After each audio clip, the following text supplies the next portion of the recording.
Okay, hello everyone. Good morning. I am Zachary, your friendly waypoint in the Vale. And it is snowing outside. Very cozy. Hopefully my stream quality stays cozy. I did some more tinkering, updated the Ethernet driver.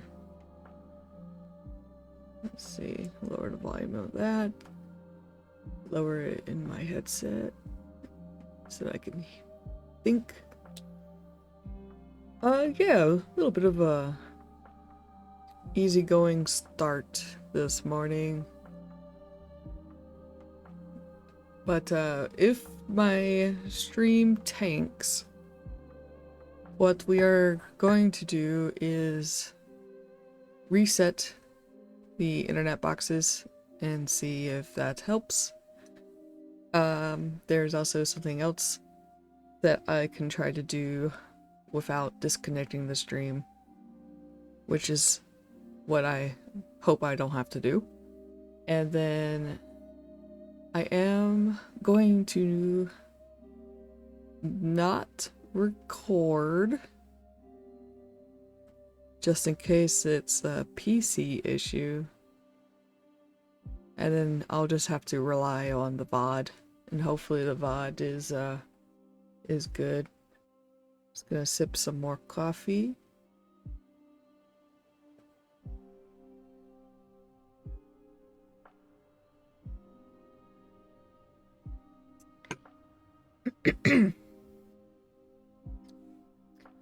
But okay, let us get into our recap.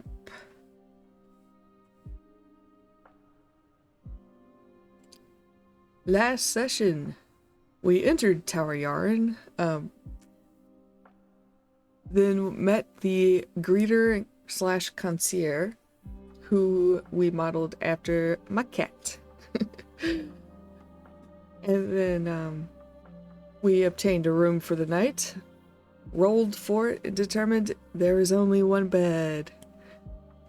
So my character Cadlin and the NPC he is currently traveling with, Ivory, will need to share a bed, which Ivory for some reason was weirdly chill about, despite being a bit of a prick so far to Cadlin, who has returned the insults.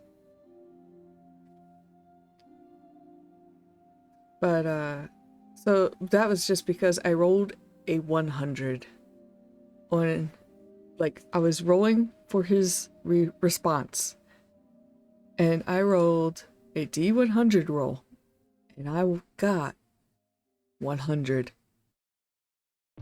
which funnily enough was the word yieldingly.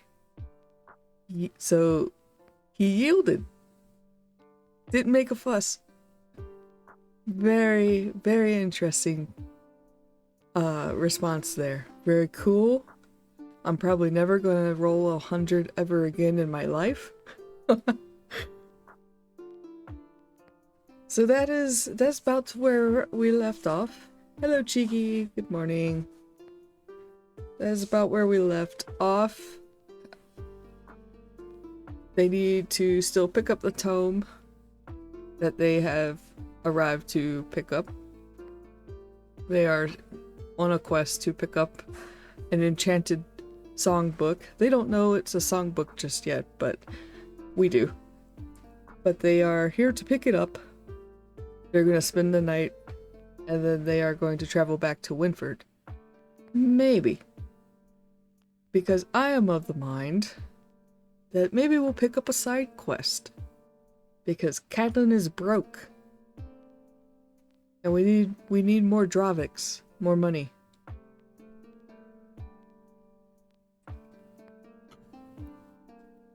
So my goal is to explore the tower and see if we could pick up a side quest.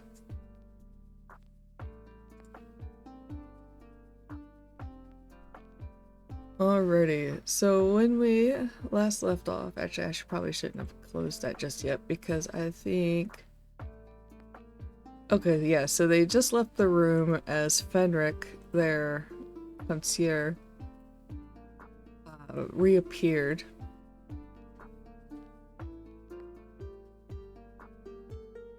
And I think we'll go ahead and resolve the matter of the book.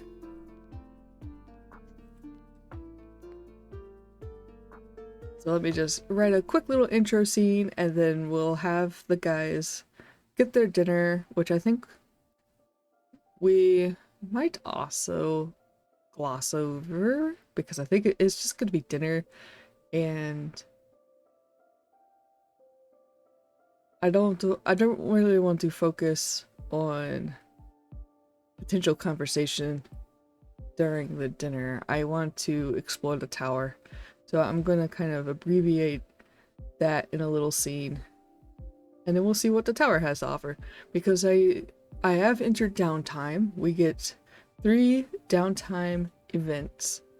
And I'm going to consider eating as one. So we'll have 2 downtime activities. And I don't think I'm going to try increasing my bow mastery tonight either, because I think it would be kind of weird for him to meditate with his bow in front of Ivory.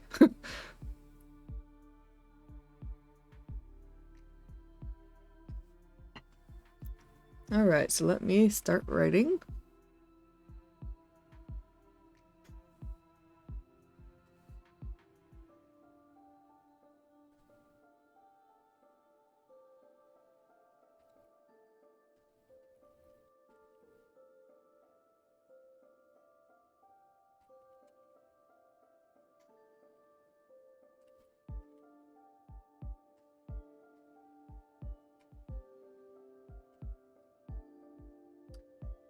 Oh, you know what?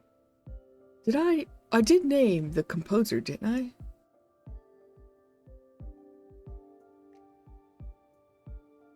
I did. Arethusa. Arethusa.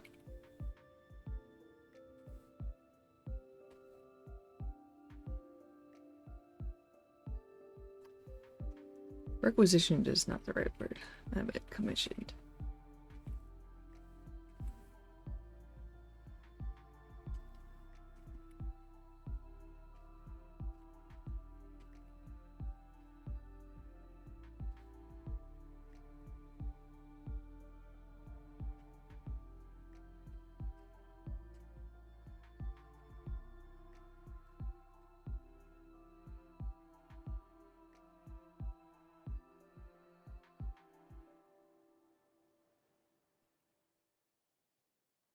Oh, why am I lagging? That's not good. My obsidian lagged a little. Come on now. We just got started. I just refreshed the computer. Do not do this to me.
Did I miss something? Weren't we supposed to get a scene with one small bed for 2 people? Oh, did we already experience the one bed coffee hasn't kicked in yet?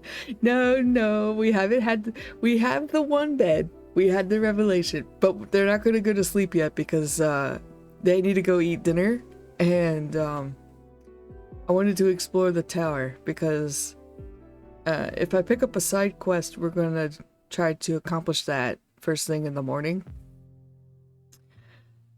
So I want to get it. I want to obtain it before Cadlin goes to sleep for the night. But when we get to sleeping time, what I'm going to do is I'm going to create a table to roll on. Ooh, building the suspense, yeah. I'm gonna... Yeah, dinner before bed. Of course, not a date at all. Yeah. So, they're gonna eat, and then I'm gonna have Cadlin, we're gonna explore the tower.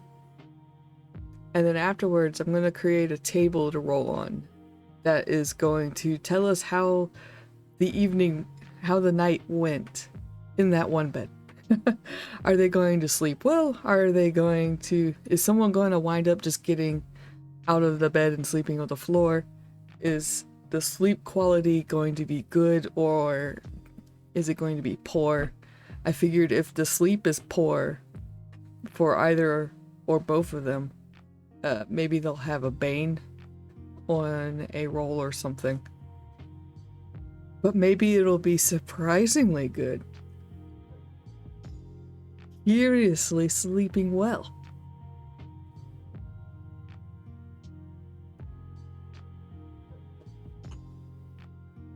Yeah.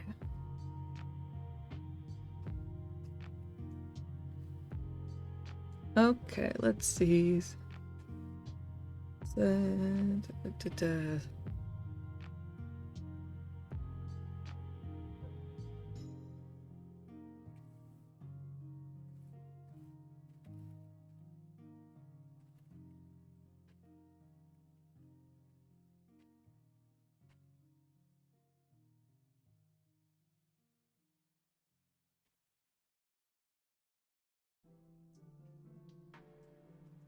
Not a date should be the title of this session.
I could roll. Okay. Alright. Let me read what I read first. Here it is. The Songs of Ardent Joy, as commissioned by Arethusa Malor. Fenric produced a large tome bound in green leather. The cover featured Heimstir in a beautiful silver design, and when Ivory took it, his eyebrows raised. Well, it's definitely arcane. Enchanted, is it? The book itself? He said, opening it. Cadlin peeked over the edge and saw sheet music. Ivory made a sound of surprise. Songs? Infused with magic? It appears so, Fenric said, chest puffed with pride. Our enchanters and arcanists are the best here at Tower Yarn. I'm sure this commission will please Arethusa greatly. You two make sure it arrives safe and sound, alright? Don't bring shame to Master Yarn's name. Ivory stowed the book in their room with their belongings and locked the door behind him. Fenric guided them to a large hall where the tower's residents and other guests were beginning to dine. So I'm gonna kind of gloss over dinner, but I could see if conversation goes like pleasantly, or if they're going to kind of bicker through dinner, because after this I'm gonna have Ivory return to their room, or maybe he'll explore on his own or something. Either way, they're gonna kind of separate for a little bit.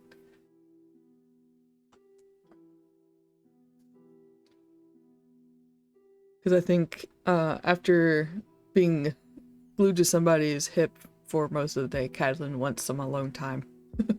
he needs to recover. He's been out in the literal wilderness by himself for so long. He's got to rebuild his social battery stamina.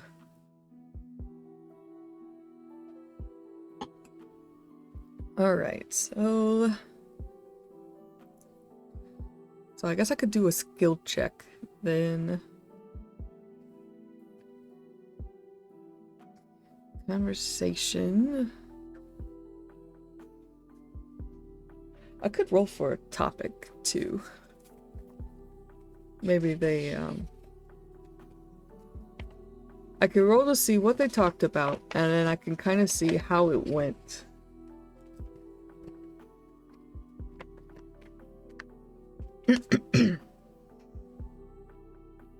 Okay. So I got two D100 tables, one for topic of information, and then extended NPC dialogue topic. I think both of those would work. And then maybe I could also roll another one for companion response to kind of gauge. Maybe. I don't know. I think they're mostly questions, so maybe that won't work. But we'll see what I get. Gotta move my table. Yeah. Come closer.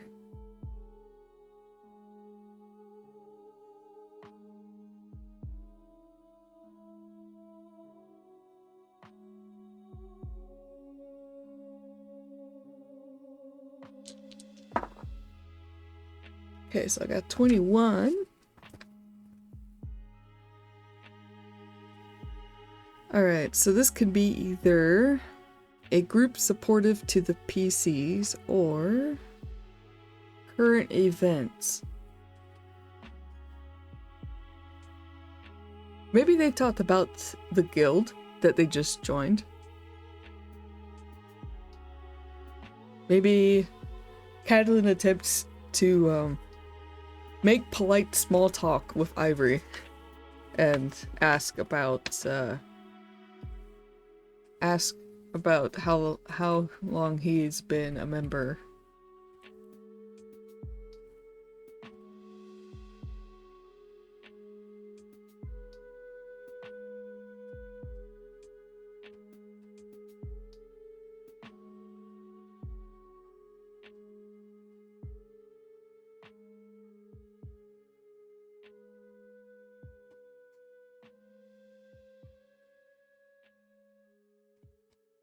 So my interpretation is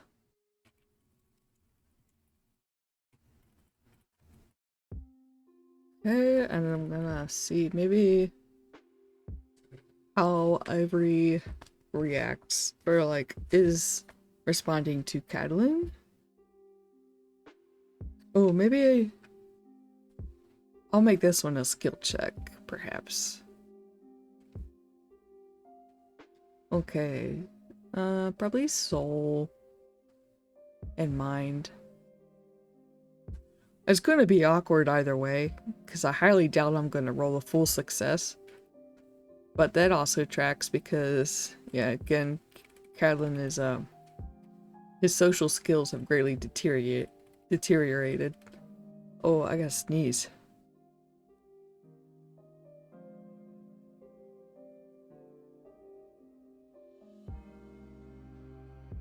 Sneeze aborted. Go figure. Alright, so I'm gonna roll. Wow. I can hear one of our cats really, really schmoozing up to Cheeky.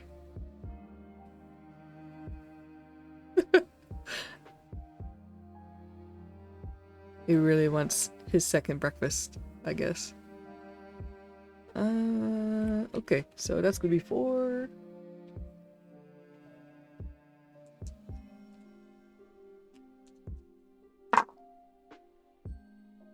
Oh, by the skin of our teeth.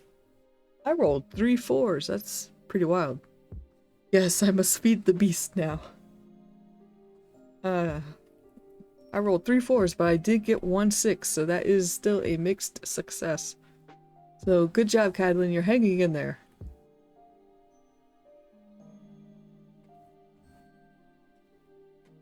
But he's gonna come off as awkward, but he's not gonna completely bungle it.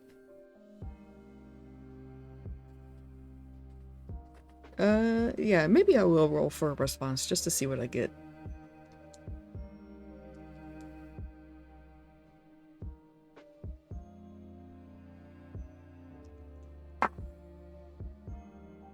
$86. I want to go home.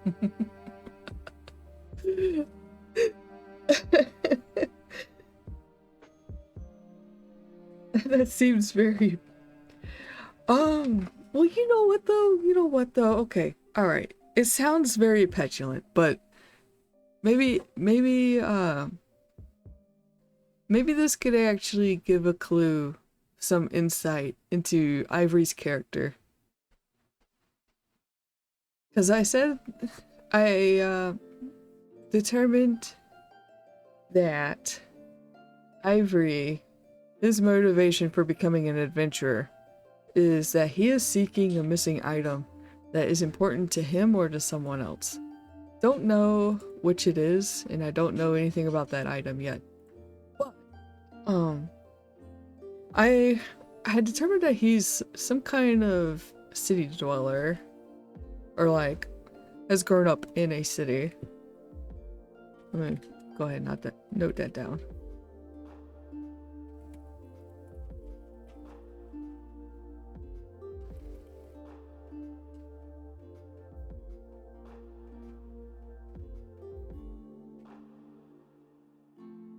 But that doesn't mean that he's from Winford. Maybe he's from somewhere else. Like New Erwick. New Erwick is the capital of this region, and that is sure to be a very big city. But maybe... So maybe he isn't from Winford, and it's not that he wants to go home because he hates being out here traveling and stuff. Maybe whatever it is he's looking for, like, is the reason, like, that's the reason he became an adventurer. But maybe he didn't necessarily want to become an adventurer. Like, it wasn't for a good reason. Like, he's looking for this thing, but maybe that's putting stress on him. And maybe the thing that he's looking for, like, whoever needs it, whether it's him or someone else, it's very important that the thing is obtained for some reason. Like, maybe it's a rare healing potion for someone who's sick, or maybe he's looking for something in order to better the position of someone else, or himself before a certain deadline. So, but whatever it is, perhaps that's weighing on his mind. And maybe that's why maybe that's why he gave in so easily about the bed. It's because, this thing that he's worried over and wanting to get back home to is more important to him than whether or not he has to share a bed with this scrungly short dude that he doesn't like that much. And hey, maybe it's just a front. Maybe he's actually not, you know, doesn't dislike Catelyn that much, but he's just kind of grumpy and stuff because he's having to travel around while this thing that's stressing him out is plaguing him.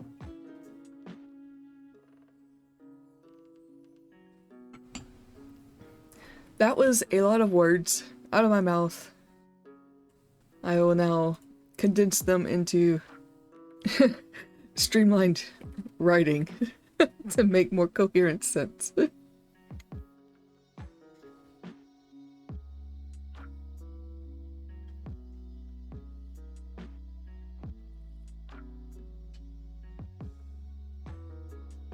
guess I could also roll to see if the food was good or not.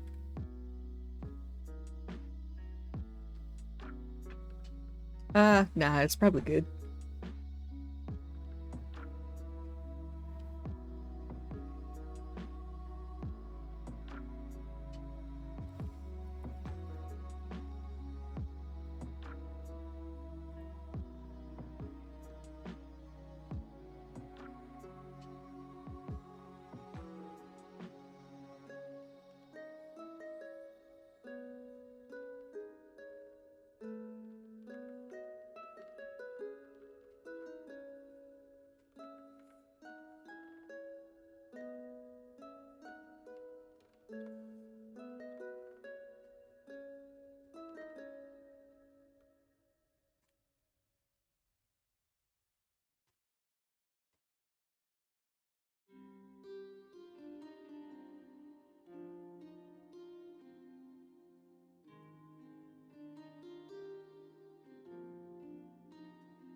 Okay, let me read.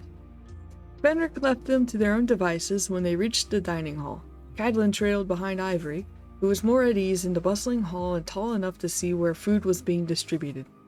When they sat down with their food, which was pleasant and filling, Cadlin attempted to make conversation. They were fellow guild members, and even if Ivory disliked him, Cadlin knew that they were going to be stuck with each other more than just this quest. "How long have you been with the Band of Owls?" he asked awkwardly. A poorly timed question just as Ivory took a bite of food. After swallowing, Ivory shrugged. "I joined about a week ago. It's small, but it suits my needs." Conversation tapered off after that. Ivory seemed distant, as if something was bothering him. Cadlin wondered if that was why he didn't fight about the bed, but didn't prod. He didn't particularly care about anything that wasn't going to hinder their quest. Okay, cool. That went pretty smooth. I think that me as a player and you as the tag-along audience got a little bit of insight into Ivory's character as to why he acts the way he does. Or, in this case, isn't acting the way he usually does. Yeah. Oh, I did not fold this right. There we go. So, that's cool, that's neato, that can inform further actions. But now we are going to split away. And we're gonna do two kind of like, I think exploratory type things. My idea is that I'll roll for like a scene spark, and then maybe also roll or some kind of like mini plot hook or something. Something that would be a good side quest that could potentially earn us a few Dravix. Let's see, where's my quest resource? I'm gonna throw that over here because we're probably not gonna do any combat. Let's see, am I out of coffee? I am. I'll move my mug out of reach.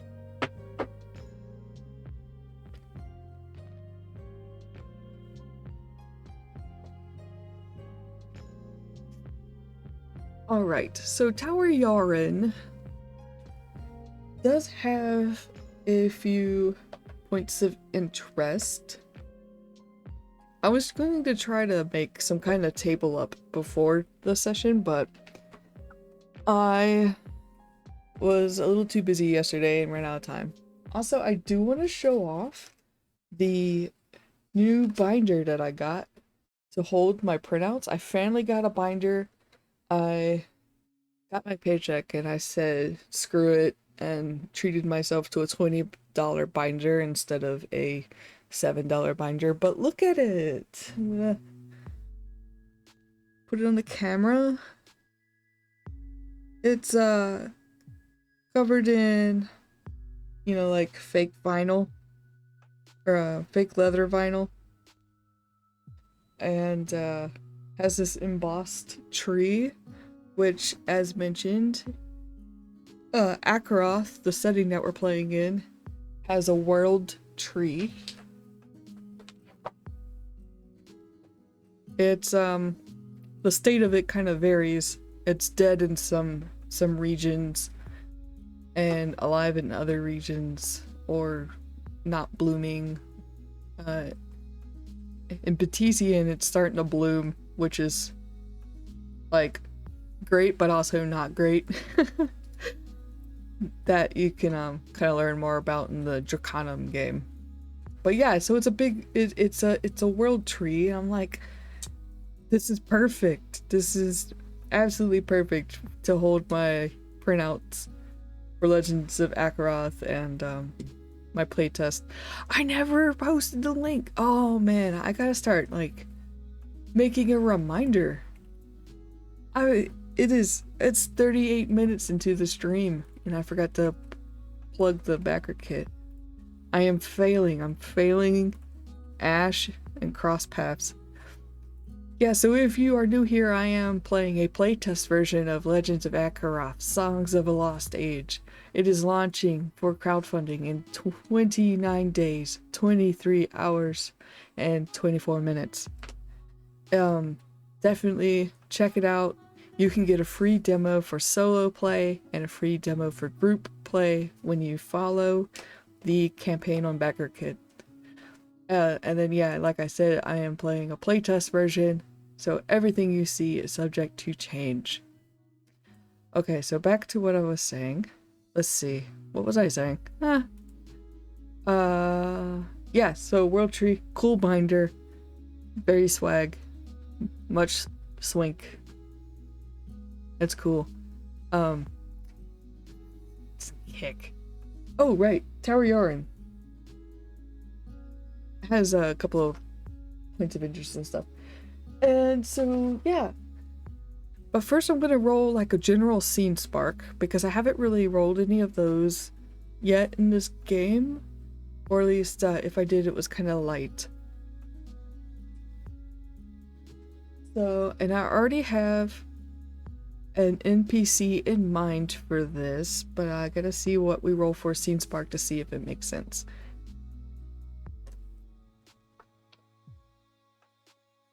Alright, that's a D66. Okay, so for a D66 roll, the blue one is going to be my first digit, and then the red one's going to be my second digit. 22.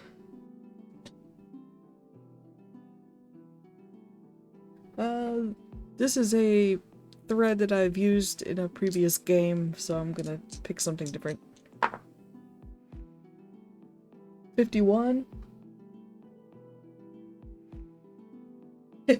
A minor character returns changed. Well, my roster of characters is pretty small, and it would not make sense for any of them to be here.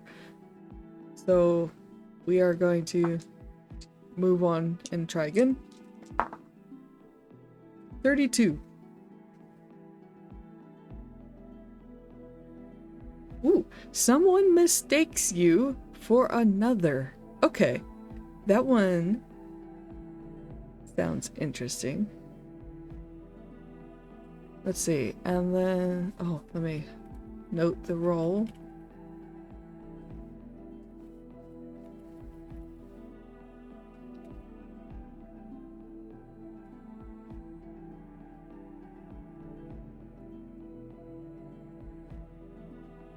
Okay.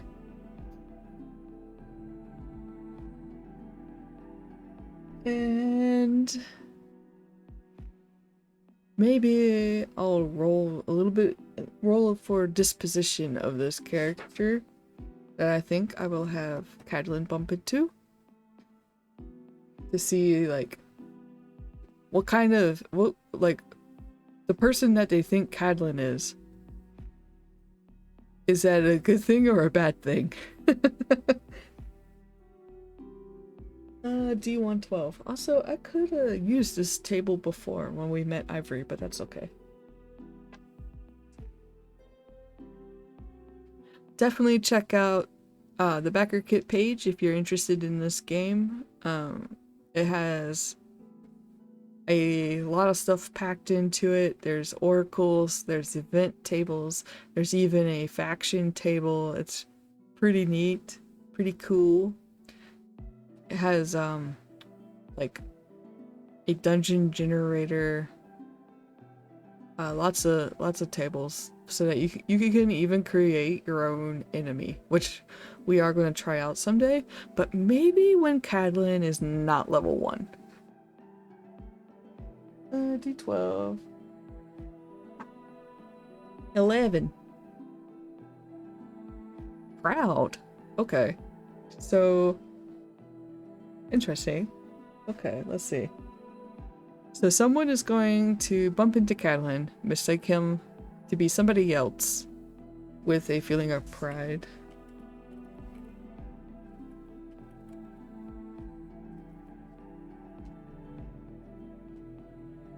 And now I want to determine where Cadlin explores. So I'm going to look at the points of interest for Tower Yarn.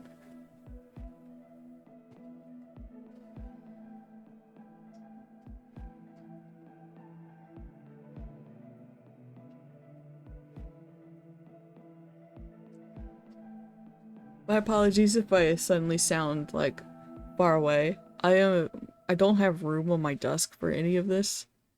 It's a kind of a small desk, and I have a graphics tablet on it, which takes up most of it. So I am flanked by these two folding dinner trays. So that's what this is. This table is. I have a bed sheet covering it because the surface of the tray is really glossy. So the light kind of like, the light from here kind of just reflects back at you, so I just covered it with an old sheet that I don't use. Alright, Tower Yarn is in the back.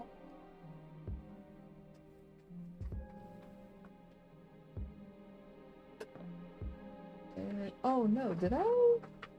I punched holes on the wrong side of the page. Because I had flipped it without knowing. That's alright. This is just a playtest printout anyway. I just printed it out because sometimes my PDF lags on the computer, so sometimes it's quicker for me to just flip to the page. Let's see. Okay, so key areas. We have a Rune Core Antechamber, an Astroloom Library, Observation Spire, and the Sanctum of Echoes. So that's 4 areas, and I think that'll be a D4. So I get to roll the pointy triangle. Got a 4, which would be the Sanctum of Echoes. A quiet chamber where arcane phenomena are stored, studied, or contained behind shimmering barriers. Okay, alright.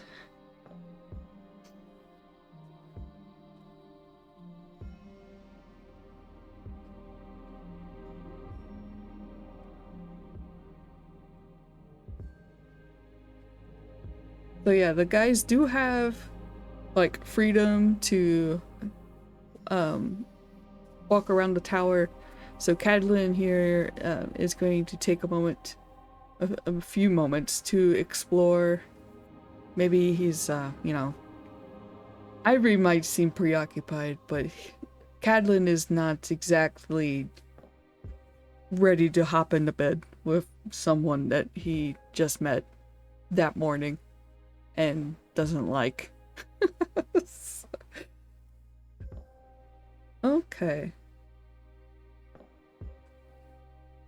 I need to also pull up.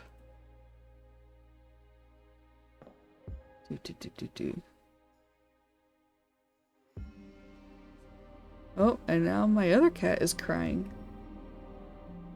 Why is he sad? He should not be sad. He might also be confused. Because we were doing a whole bunch of stuff yesterday, and now all of a sudden, we are not doing stuff.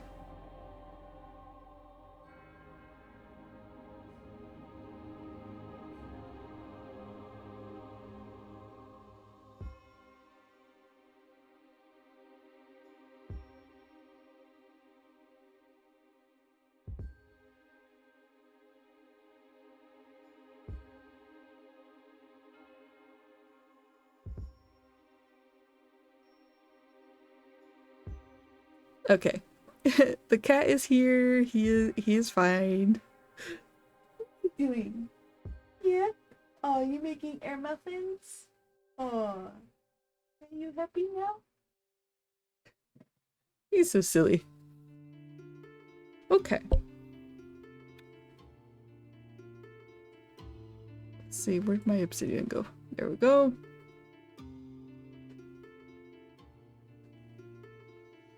Alrighty, so we are going to bump into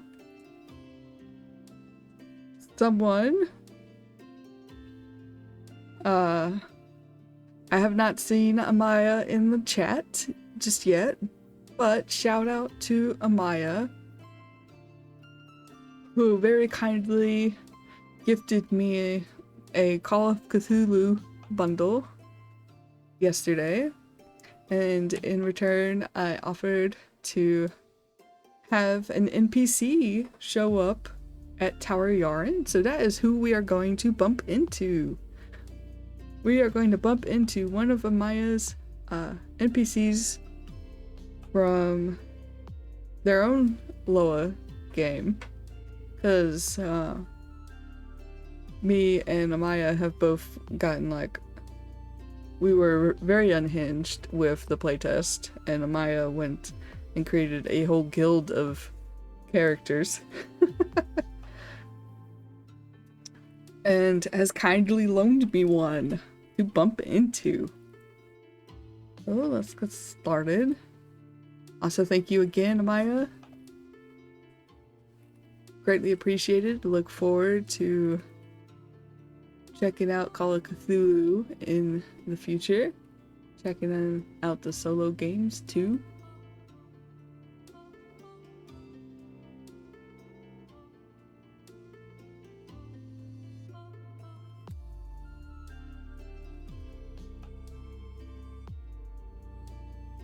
Ah yes, because Cheeky was also interested in Call of Cthulhu too, so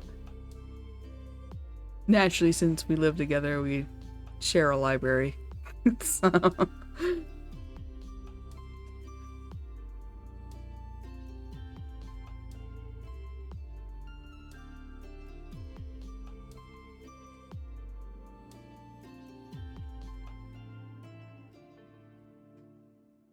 yeah, we Craig.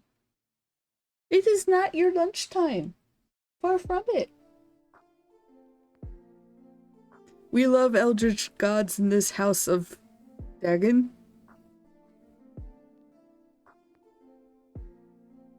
But I'll have to help me. Help me with that one, Cheeky. I'm sorry. I'm lost. And afraid. And confused. And maybe a little hungry. I'll get more Pop-Tart later, though. Okay, this is weird. I heard it as Dagon. Dagon? Dagon? Dagon? I don't know what that is.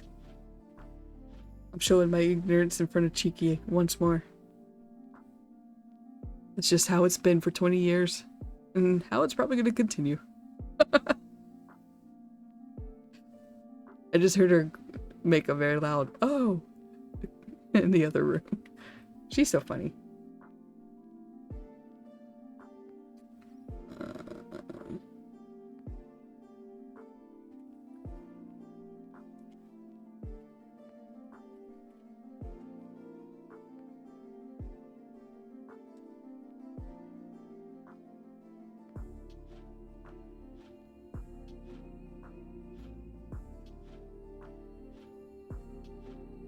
Dagon is another eldritch god in the Cthulhu mythos. Oh, okay, cool. I'm actually not that familiar with the Cthulhu mythos. I just know it as a big tentacled dude with a cult.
Oh, lovely. Our fire alarm out in the apartment hallway is going off. Be right back, y'all. I need to confirm that it's nothing actually bad, because it's probably not. Our building is like old, so once every couple of months or so it goes off for no reason.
Okay, so like I can't get a hold of maintenance.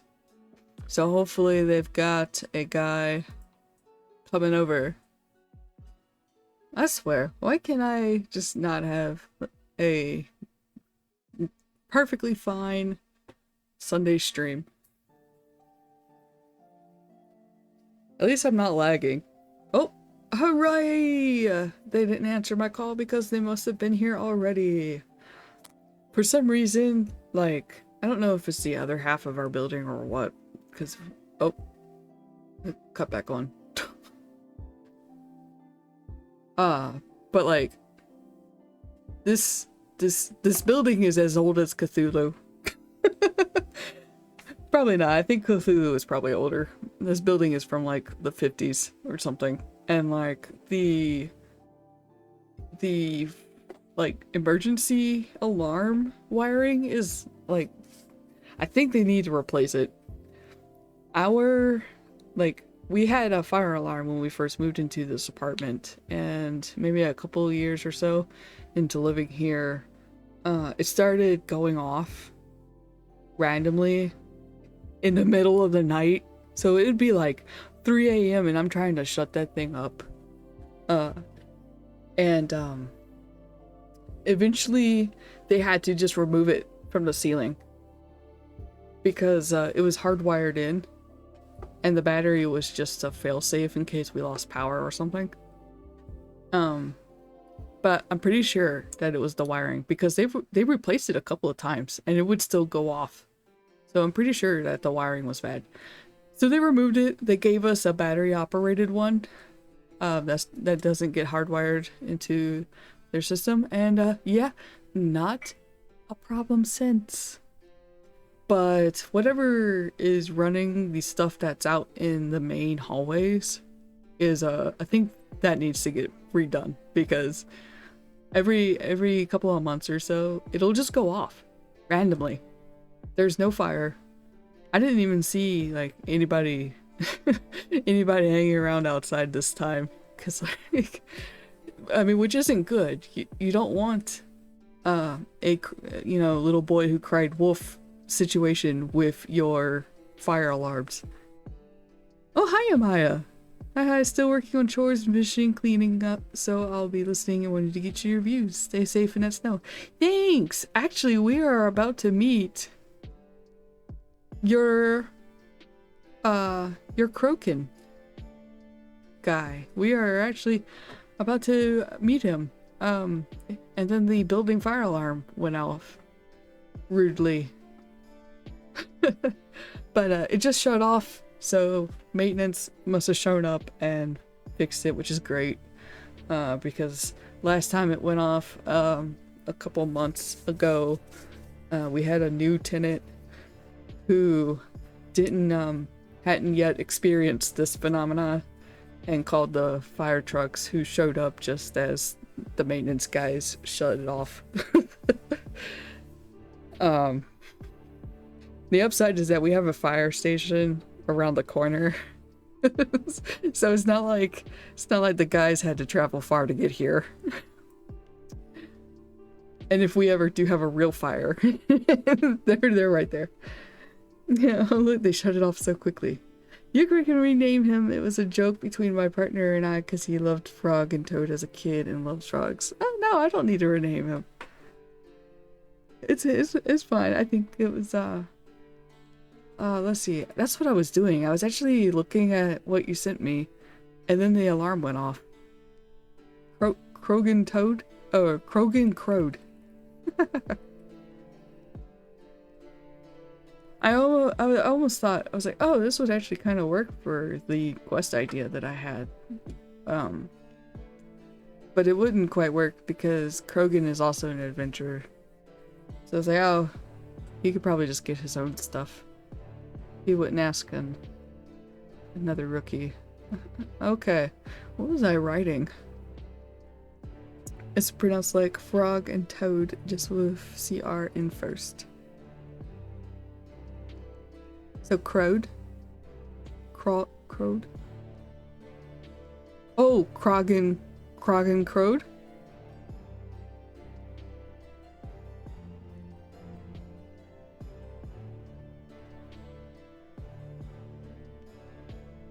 All right, cool. Yeah, thanks again, by the way, for the Call of Cthulhu set. Thank you so much. Yeah.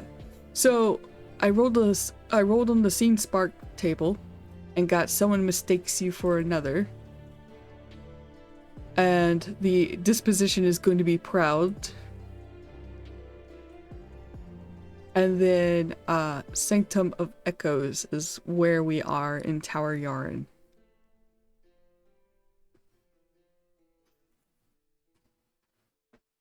Alright, so what was I writing? Let me just try to... I also went ahead and used the bathroom while I was gone, so I took care of that at least. Okay,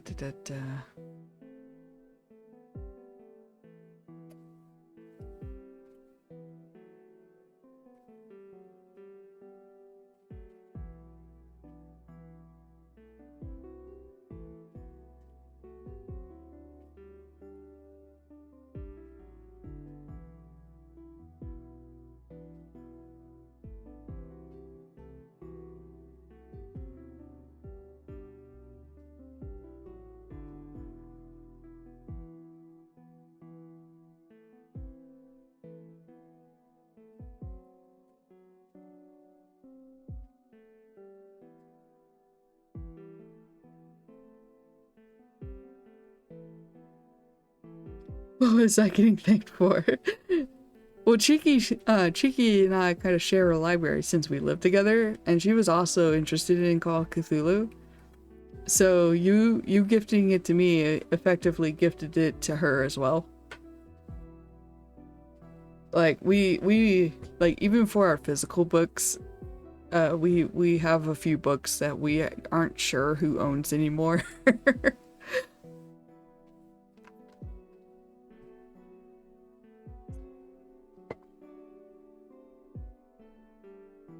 Also, Cheeky is a lot better with history than me. So if we were to run a game in like the 1920s, it would probably be Cheeky as game master, because Cheeky loves history. It's bound to happen. Yeah. Cheeky has yet to sit in the game master's seat. We hope to change that this year. We got the Alien TTRPG. Oh, don't be sheepish about being a big history nerd. I probably would have been more interested in history if it was taught more interestingly to me. But also too, at the time I was also just kind of a big weeb and wrapped up in my little anime worlds. So boring class when my own stuff was way more interesting to doodle. It was an easy loss there. There was just no way I was gonna ever pay attention. Gotta sit down and check out the solo books. I have a ton of COC books now, but only messed with Alone Against the Flame. I think you both could play the solo together. Yeah, I'll have to look into it. I haven't downloaded them yet. I was preoccupied last night, and I was like, oh, that is a lot of books. I think I need to also overhaul my own collection. I think my current file setup is not working out. I have stuff divided into solo games and multiplayer games, but I'm realizing that doesn't really work when the games are both. This is why I love 1,000-year-old vampire. Excuse to do research.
Okay, so you're interested.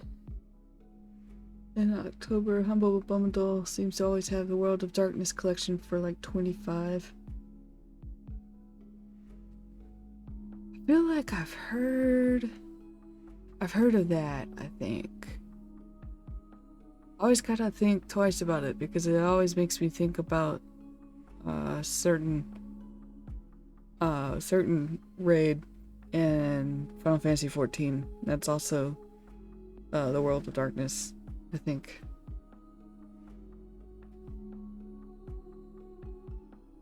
I ended up buying it twice. First time I forgot to download them and lost access to the code because it'd been a year, so I just bought it again. Ah. Vampire Hunter and Werewolf. Ooh, yeah, that's definitely Cheeky's.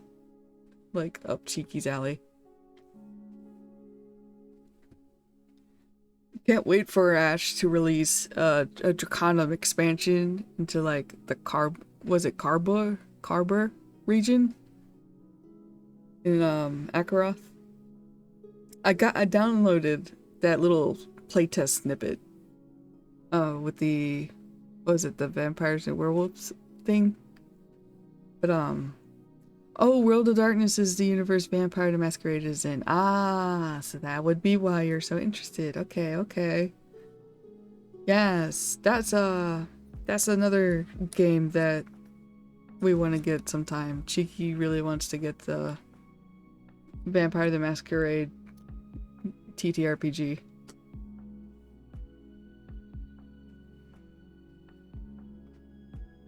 Let's see. I'm gonna go ahead and read what I've written so far before I continue because I did a little bit of flavoring here. And then we just bumped into Krogan. Alright, so Ivory excused himself before Cadlin finished his meal, which was fine with Cadlin. He itched to explore the tower. There were signs of magic everywhere, from enchanted flames in the braziers to the clockwork automatons powered by glowing runes inscribed on their brass exteriors. It wasn't late yet, and while the journey here wasn't without its tension and danger, Cadlin still felt energetic. He was also not eager to get into bed next to Ivory, even if Ivory was weirdly alright with the idea. Cadlin returned his dishware to a magic hatch that spat them out into a pile of clean plates, then wandered down the halls of the tower. The beauty of it was dazzling, especially whenever the setting sun's rays filtered through tall windows and hit the intricate filigree lining the halls. Without realizing it, Cadlin found himself in a large chamber. When he stepped inside, it was as if everything went quiet. But instead of an eerie silence, it felt like a gentle calm, a period of stillness that invited study and focus. The chamber's ceiling was high above Cadlin's head. Looking up made him dizzy. There were rows and rows of shelves that held not just books, but also display cases, each with their own magic barrier. Cadlin walked down the rows, fascinated by their contents. When he rounded a corner, he bumped into someone and had to quickly regain his footing. Sorry, I wasn't looking, he said, embarrassed that he didn't notice there were others inside. His voice echoed off the walls, and his face burned hotter. Alright, so here we are. We have bumped into Krogan Crowd, who is going to mistake him for someone else. And Maya has described him as being kind of grumpy. And a chef. And a member of a guild in New Airwick. And then they're a larger guild, about 12 to 13 members. So that's quite large compared to the Band of Owls, who only has 3 members plus the founder.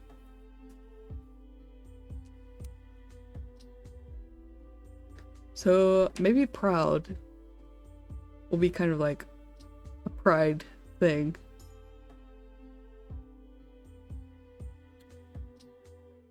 Oh, maybe he thinks Cadlin is from the Newham Adventurer Guild. Maybe they have a bristleback person. Ooh, is that a crumb from something that I was eating? How did that get there? That was in a weird spot. Oops. So maybe maybe he gets all blustering and riled up.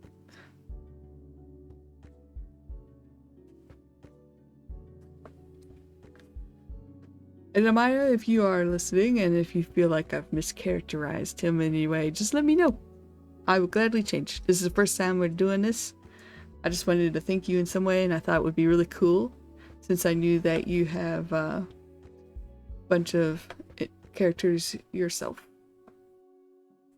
And in the future, I would like to have some chat created NPCs show up here and there. I think it could be a lot of fun, especially since it seems like my game is going to have like a bunch of NPCs coming and going.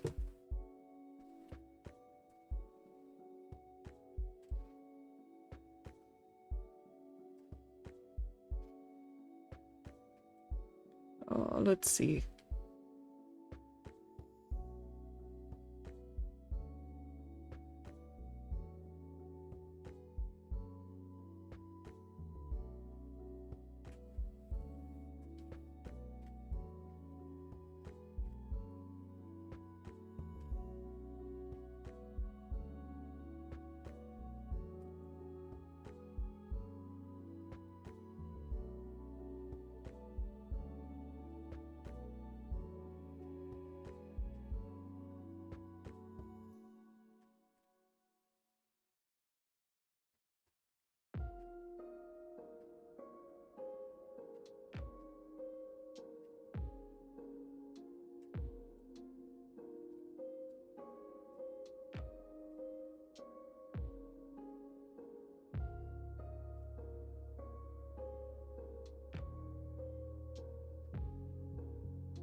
What was that? What was that one guy?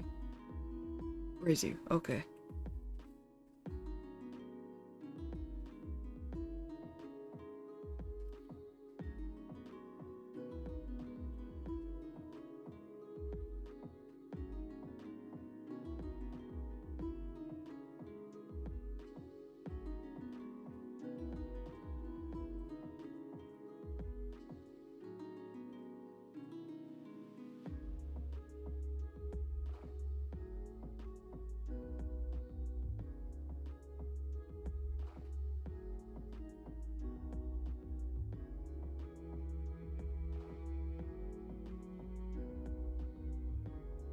What's a place in there? What's a place in Narwick? Where's my map? Map!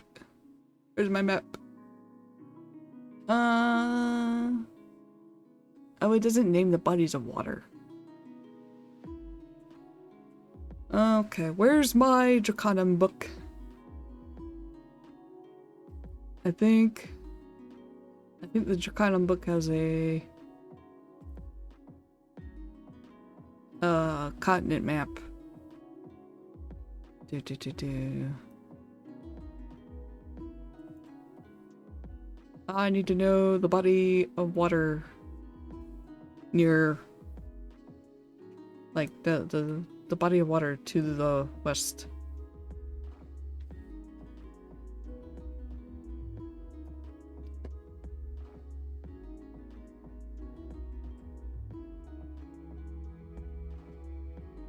Shoot, I think Ash just posted some kind of map image. I need to... Can I download that? Where is the map? What map? Map of where? I don't even remember. Shoot, I don't even remember what... I don't remember what channel it was. I think it got pinned. I'll have to go look for it later. Okay, let's see. I need the map. There is a map somewhere. World of Akeroth. Ah, shoot. Was it in the Batesian guide? It might be the Batesian guide.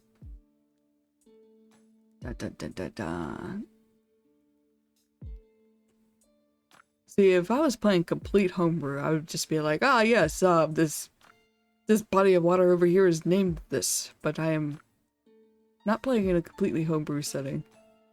Okay, let's see. So there's Airwick. Oh, this map doesn't... This doesn't name this stretch of water. Also,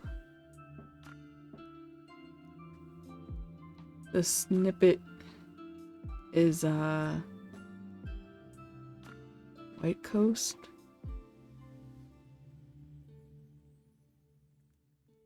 New Erwick is there.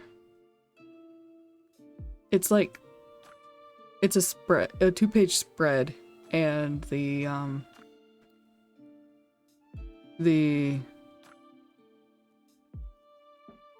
page, like the split in the page is like right across Airwick. But the body of water doesn't have a name. Heck.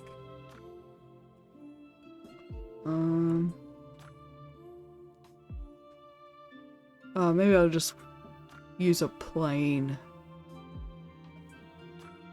existence. Okay.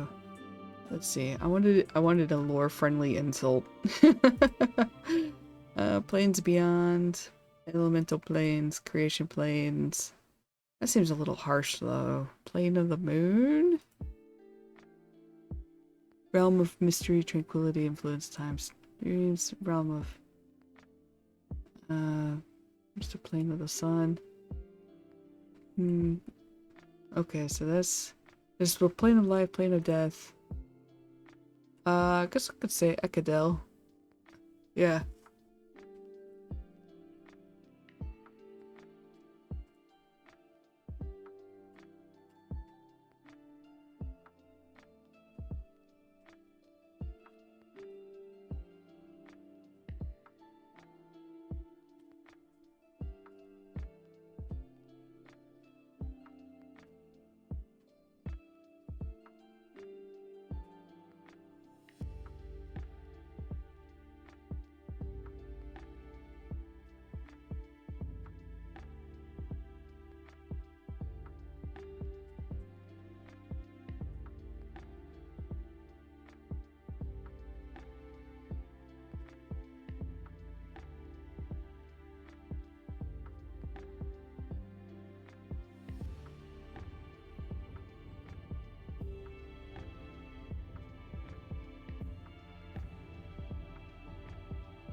Okay. There we go, that was quite a bit. Sorry about that. Okay. So Catelyn just bumped into somebody? Sorry, I didn't mean, I wasn't looking, he said, embarrassed that he didn't notice that there were others inside.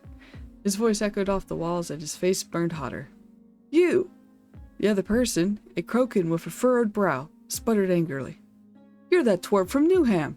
Why, you lot are just rude all the time, aren't you? Catelyn was flabbergasted. He'd never seen this man before as far as he could recall. Newham? I'm sorry, I've never been. You listen here. You could tell that Brezu fellow that he could take his pathetic guild and shove off to Ekeroth. Crokin stopped and squinted at Catelyn. Oh, you're not the same guy. No, I've never been to Newham, Catelyn said. He wondered if he could just leave or if the man would follow him. But he didn't have to worry. The Crokin huffed and leaned back on his heels. Sorry about that.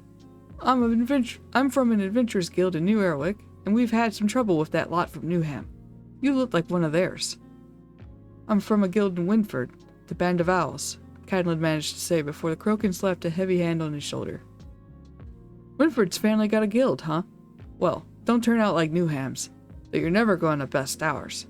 He puffed out his chest. If you're ever in New Erwick, swing by. We'll show you what a real guild looks like.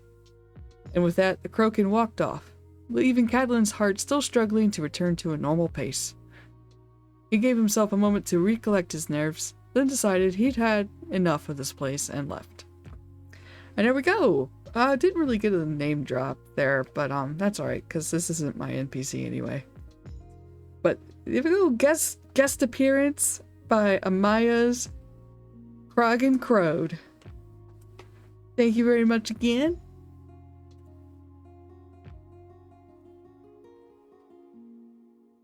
I'll go ahead and note to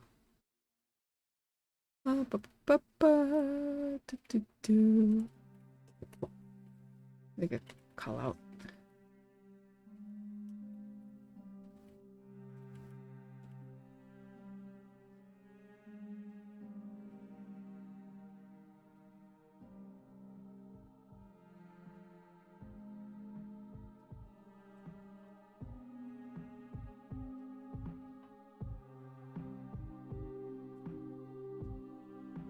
There we go. Cool. Okay. So that was fun. Well, I mean, it was fun for us, not so much fun for Catelyn.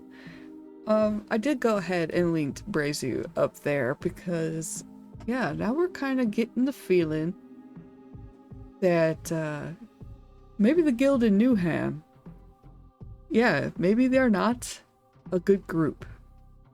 Or maybe, it's not just that they're a rival group, but maybe they're an antagonistic group. So maybe they're pretty aggressive with taking on quests. Maybe they're the type to steal quest marks. Like you've claimed one already, but they'll swoop in and steal your bounty and then deliver it or something like that. So yeah, maybe they are working out to be themselves a bunch of jerks.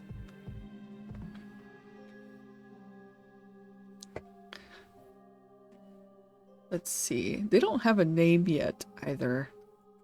I think yeah, aggressive, competitive. His gender identity is the man.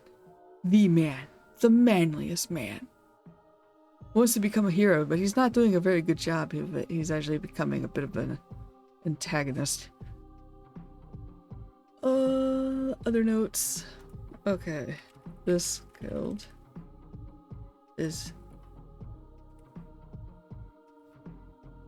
has the start of a bad reputation. A man's man of all man. Indeed. Or he would be if he wasn't a colossal asshole. He would be the alpha influencer. let's see, is this a weather status update? Okay, just says that the snow is gonna end soon. We are considering get some groceries after the stream. If the roads and stuff look like they've been cleaned up a bit. It's still snowing, so it's snowing longer than what it was going to say when I started the stream. But anyway, that's not important. It's not snowing inside of the apartment. Alright, cool. So that was our second downtime event. We explored the tower. Kind of got to see some cool stuff. But then he bumped into someone who had a case of mistaken identity. Oh, yeah, maybe I should start a file for them. I don't have a name for them yet.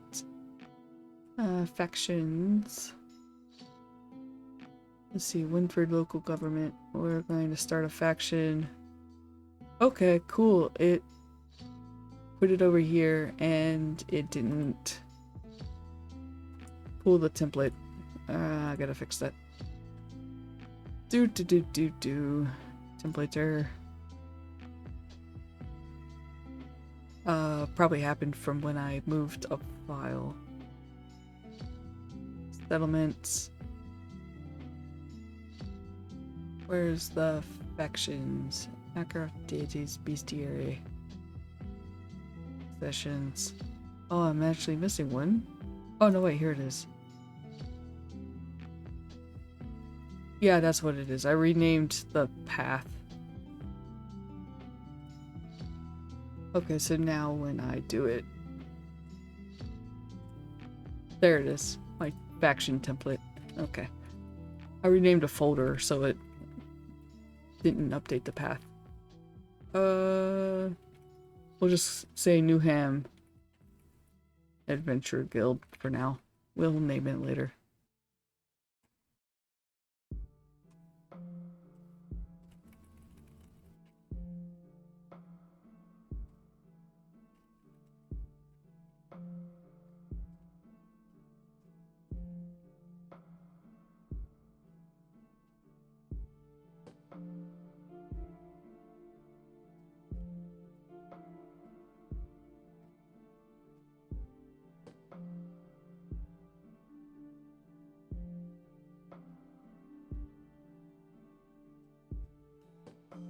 And J. Cool. So now I've made a note that there's somebody who's a member of this guild who is also a bristleback kin. Because who knows, maybe Cadlin will meet this doppelganger. His evil twin. Okay, cool. So now what I wanted to do was I wanted to try to see if I could pick up a small quest. Just a little one that wouldn't take too long to complete because I want more money. And a great way to get more money is side quest.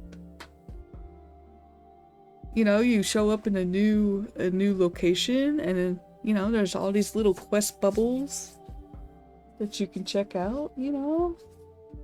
Main quest who? Alright. And I wanted it to still be with, like, maybe within the tower. Though I did get the idea, because I saw the section on crafting. Like, side quests, you say? Oh yes, Cheeky loves them side quests. Anything that's grindy and stuff, Cheeky is the person for it. Me, not so much. It kind of depends. I'm usually not really the grindy type. So I had the idea that maybe there's a mage who requires an ingredient for a tonic that they're trying to brew and ask Cadlin to go kill something that they could find, like, just outside the tower or something. But there are plot hooks that come with tower you're in. Most of them have you leaving the tower, but there's a couple that can take place inside the tower. So I think I'll make a quick little table.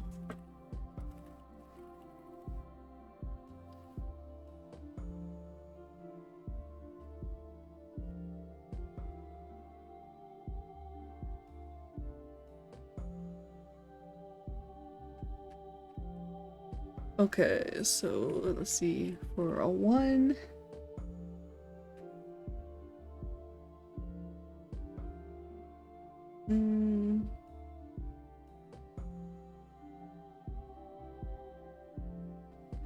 So a runaway spell construct hides somewhere in the tower. I've made a couple of mentions of clockwork automatons that are like enchanted. So perhaps one of those has gone awry or rogue. Not in a dangerous way, but would require some skill checks, I think, in order to find. You could battle it too. Maybe it has gone rogue in attacks or something. And then we could use the creature, custom creature maker thing. It does look like the stream is holding up too. We are an hour and 45 minutes in, and I haven't seen any dropped frames. So that's good, that's good. Still says it's excellent. Alright, cool. Because yeah, we've done a couple things. We updated our router. I updated my Ethernet driver. I flushed it. I flushed the DNS cache. So yeah, everything is performing well. Yeah, so far so good. Which is great because yeah, in our throne that is on my about page, I did go ahead and like start a little crowd fund if anybody felt like chipping in a few bucks or something. But eventually we are going to have to update our hardware, I think, because we did get a notice saying that our router is being sunset. But we bought the router at the same time as the modem, so I'm pretty sure the modem is probably also going to need replacement. And yeah, I guess if we're going to replace one, we should replace the other, which is quite a bit of money right now. But we're just going to keep on trucking with what we got. I also just added a pack of socks. I need some socks.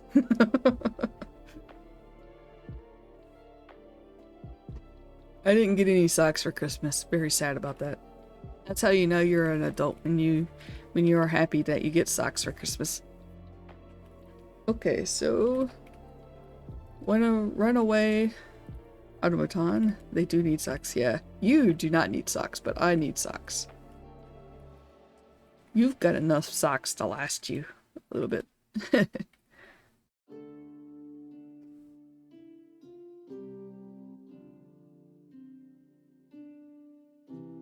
I could say a forgotten room reveals itself, and then perhaps we could use like some of the dungeon descriptors or something to reveal something about this room. Maybe maybe we find a relic in there that like attunes itself to Catalan or something. So it could be a challenge room.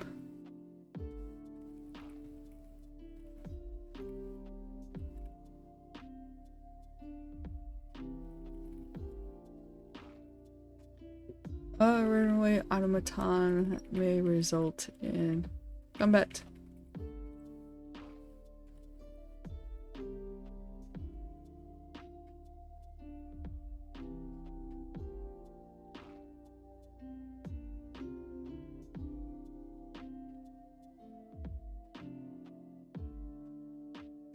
And then for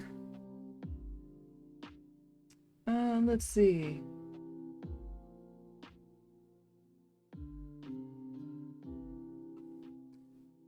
Let me grab the oracles. Maybe I can work out a quest from that.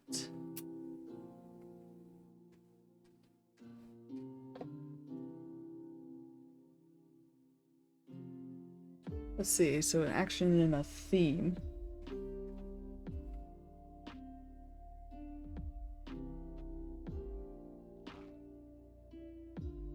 And maybe an NPC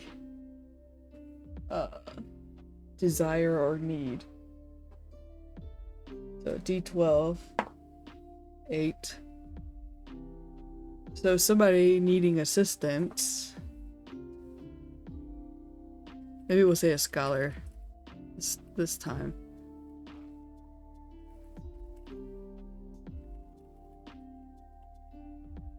Requires assistance with D66. 32 to retrieve. So another retrieval.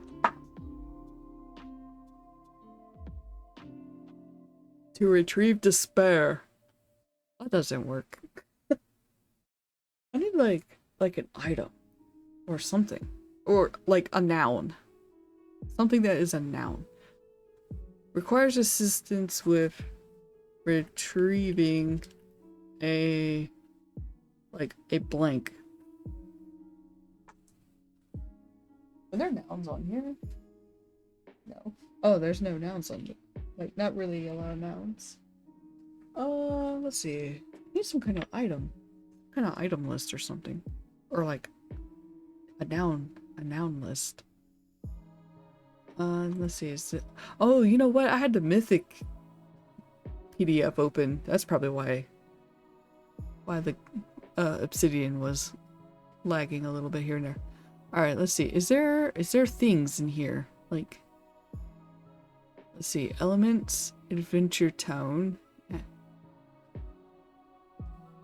army descriptions, cavern. Ooh, cavern descriptors might work if we get that room.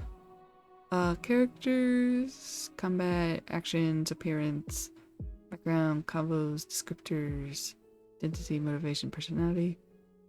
City descriptors, civ, creature, cryptic message. Ooh, fun. Domicile, dungeon, traps. Ooh, traps might be fun. Let's see, we don't need forest, gods, legends, locations. Legends? Oh, magic item descriptors. Okay. So maybe to retrieve a magic item of some kind. Objects. Aha. Okay, so objects. Scavenging results. Smells. Sounds. Starships. Okay. So, alright. Objects. Okay, so yeah. So we have an option, a potential option where we are retrieving something, but it would involve killing a creature for it. So that would be guaranteed combat. So maybe this one is a retrieval request that wouldn't require combat. And if we do combat, it is going to be a low level because Cadlin is by himself. Though it would be really funny if he got really roughed up and then returned to his and Ivory's room and Ivory is just like, what the fuck happened to you? Why are you half dead? I left you alone for like 2 hours. Oh, this is not D100. What am I doing?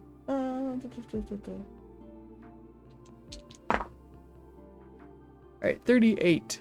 That is fragile. Alright, something fragile.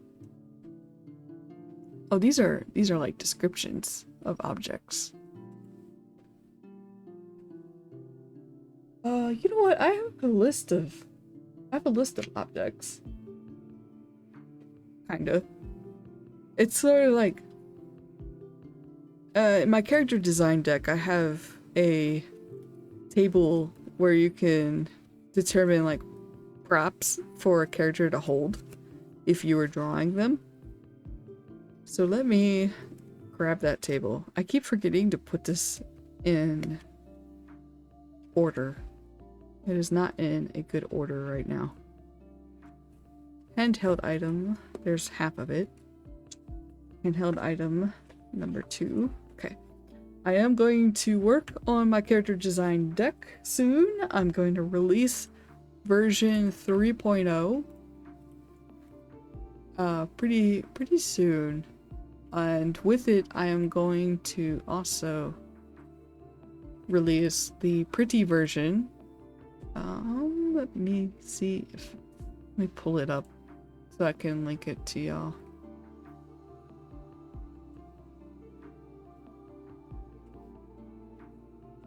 I got some good feedback on it recently. And I had wanted to add a sci-fi card or two. And I got some feedback on what I could add. So a couple of sci-fi cards are going to happen. Right now the deck is just fantasy themed, but there we go. I'll go ahead and link that. You can get my deck on itch.io. It's only $5.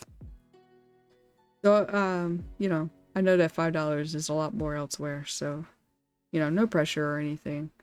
And if you are in a pinch right now, I actually do have a few community copies available. So you can get it if times are hard and you can't afford it right now. Yeah. You can check that out. It is it's got like 20, it's got quite a few cards now. But you can see that it's a bunch of tables. This one is split across 2 cards because the printer friendly version, for those that don't want to use a lot of ink, are kind of small.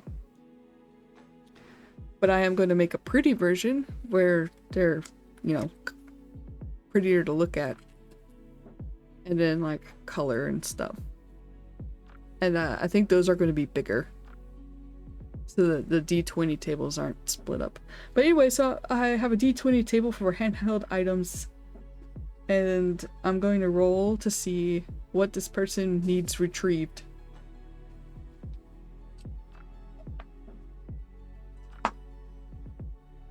$19. Sewing supplies.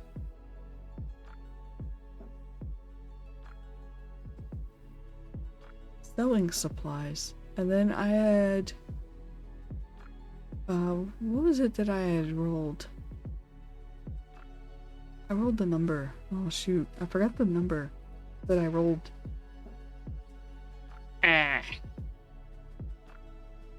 Is anybody in chat able to tell me what I rolled before I rolled my D20? Oh, it was fragile. Okay, I remember now. Fragile sewing supplies?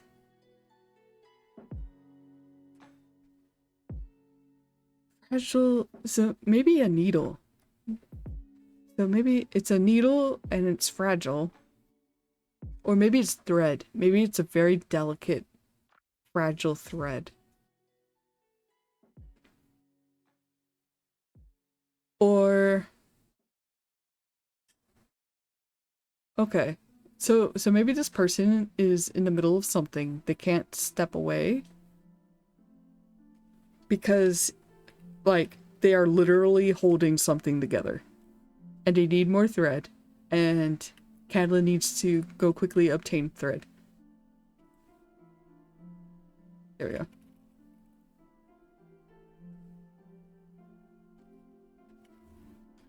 Maybe they're not just a scholar, but maybe they're like an artisan. And like, yeah, some kind of enchanting artisan enchanter. And if I don't, you know, obviously I'm only rolling for one of these right now, but I can always save these for later in my Tower Yarn file. Okay.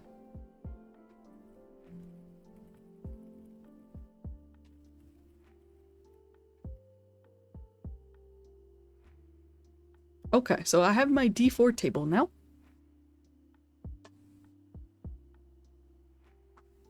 Oh, that did not land neatly. Oh, I got one. So it's a runaway automaton that may result in combat. Alright, so like I said, I'm gonna pull these over. I don't have a landmark template. I've decided that Tower Yarn is going to be more of a landmark than a settlement.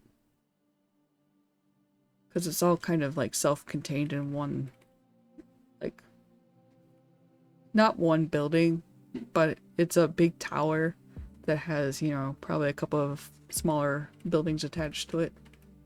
Let's see. That was my note to myself. Lot hooks.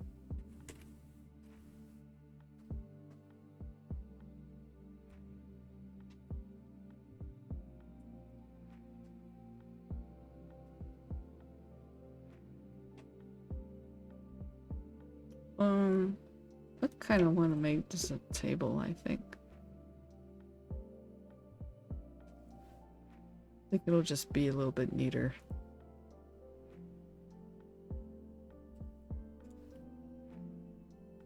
Lead.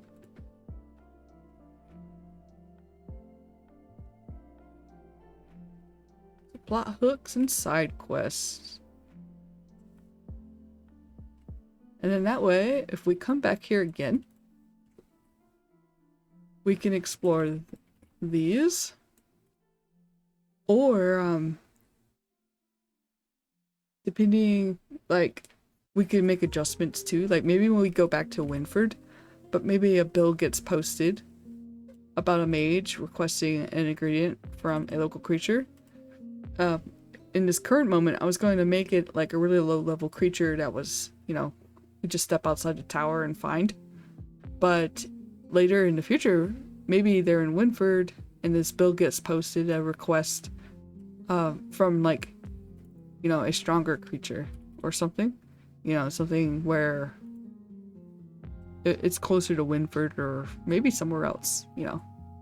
So we would travel, kill the thing, and then travel to Tower Yarn. So kind of a more complex version of this quest. Cool. All right. But now we have rolled and determined.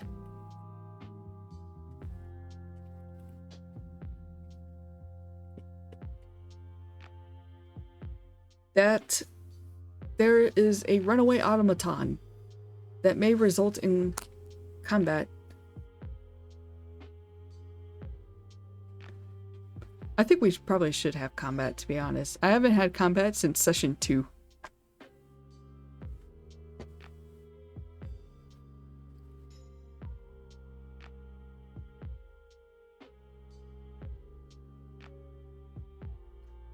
Let's see. If that's the case, I need to pull up the rules for creating a monster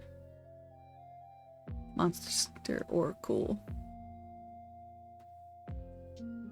Alright, so the threat level is just going to be a 1.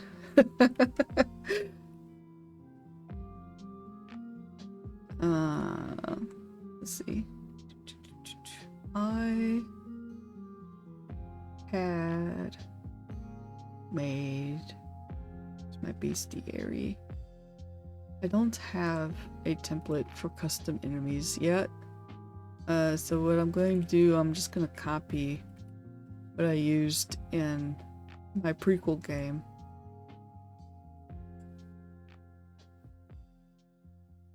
Yeah, I know the template doesn't exist because I haven't made a new template. Alright, so this one, homebrew for KJ8.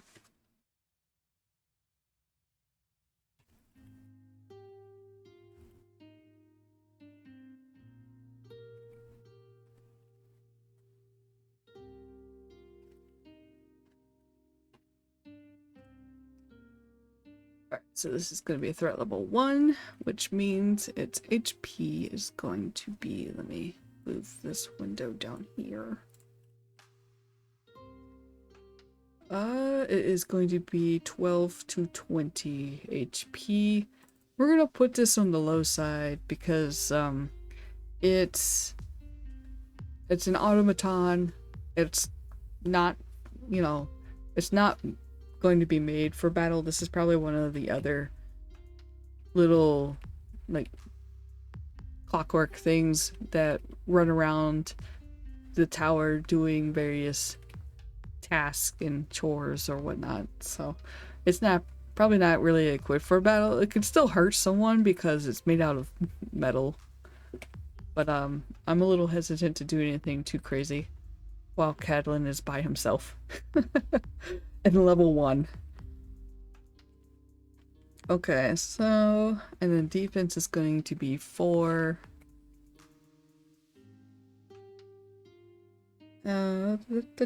Speed. We can roll for speed, I guess. It's not really going to matter, I think. But just in case I use this again. Oh, 5. It's very fast. Cool. Great. Excellent. That's fine. It's got a speed of 6 then. Okay, size. I already have in mind that this is probably just a medium-sized thing. 1 by 1. Type. Feature type. This is going to be a construct because it's an automaton. Okay, combat role. It's going to describe its behavior. That's a D10. Oh, I rolled a 10. Oh, actually, this is a typo. It says D10, but it's actually a D6. Okay, got a 2. That's a defender. Oh, so that stays. Affinity. Okay, so roll 1d6 for elements. So a d10 plus a d6.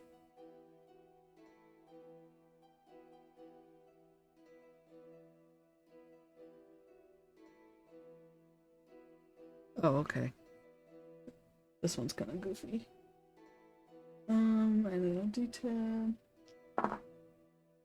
Alright, so I gotta roll 3 times.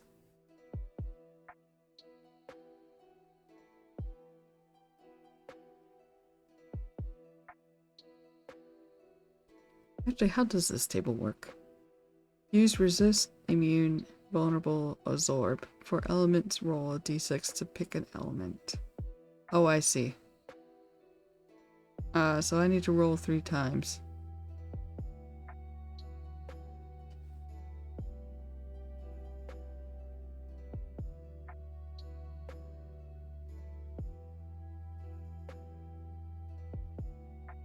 Roll what 3 times?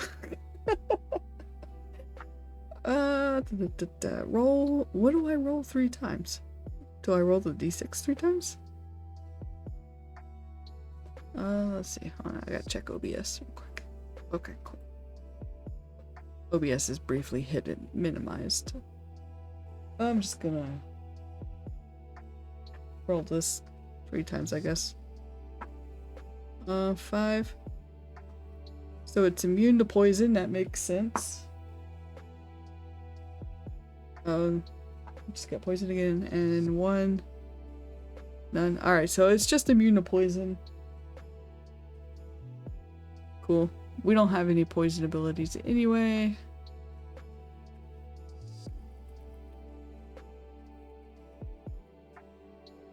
Alright, now attributes. Okay, roll d6 for each attribute, and then since this is a threat level of 1, they have a max of 3.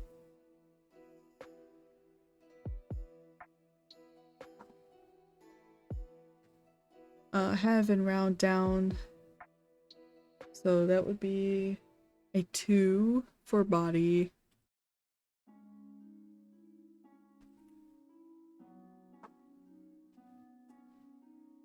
Two for gods. A 3 for mind. 2 for shadow. And this thing's rolling really well. 3 for soul. Which is funny because it's an automaton. And then a 1 for world. Okay. Wow, so yeah, it's got some pretty good attributes. Those only really come into play if you're using a perk or something that requires the thing to kind of like make a check. Okay, and then for a weapon, gotta determine a weapon type.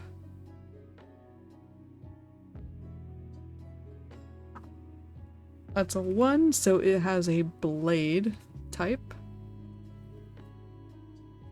Blade R1, which is gonna be 1d6 plus body, and it is physical damage. What was its body? 2? Ooh, that's gonna hurt. Okay, action table. That was just a note from what I kind of used to help me out, which I think I might also do again. Let me find an enemy that might help me with this, because I am not so good at this part. Having to create attacks and the like.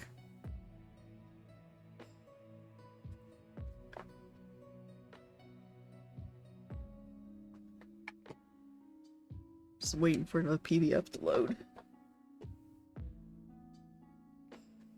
Okay, enemies. Let me find a level 1 item to kind of help me out here. Level 1 enemy. Oh, also defender. Let me also paste this text in here.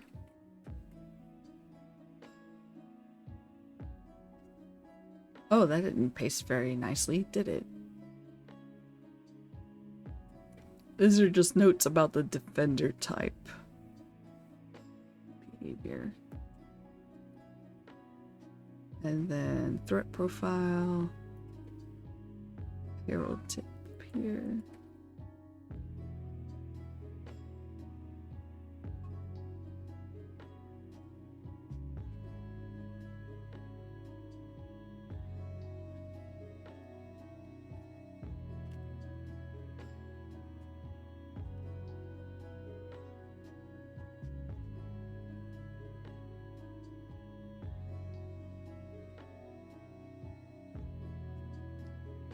The beast, he yearns for food yet again.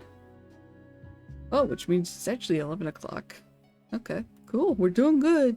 OBS says that the stream is holding up. We have hit 2 hours. Lately, it seems about like after the 2-hour mark, things start going downhill for whatever reason. So far so good. We are going to plug along. All right. So for defender type enemy, the role theme is protector and shield for allies. Maybe it is, maybe this thing's wiring kind of got skewed a little, where it is in protect mode, but it unfortunately is mistaking tower residents as the enemy when it's supposed to see them as, you know, what is it? The people to protect. It uses guard or taunt effects, prioritizes foes who threaten its allies. It's tactical, so it stays in like the range 1 zone or the clash or allied line. This is for zoned combat. And then it's like durable defensive, slows the tempo of battle. Paired defenders of fragile hexers or supports. They give the enemy team structure. That's just a tip. Okay, and then I think that's it. Let me Heck. Well, that's right. I was looking for the action table here. Okay, let's see. What is a threat level 1 enemy with a similar type of like vibe that I can borrow the action table for? What was the HB 12? Yeah, no, I'll leave it at 12. I don't want to risk it. Okay, so this is a cherry lionette. This guy has a sword. So, okay. Alright, so I'm just gonna borrow a moveset from a goblin swordsman. So slash R1. And then this is just going to be the... This is just going to be straight up the attack.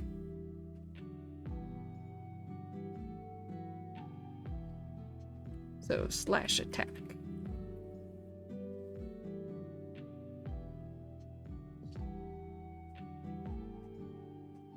Okay, and then...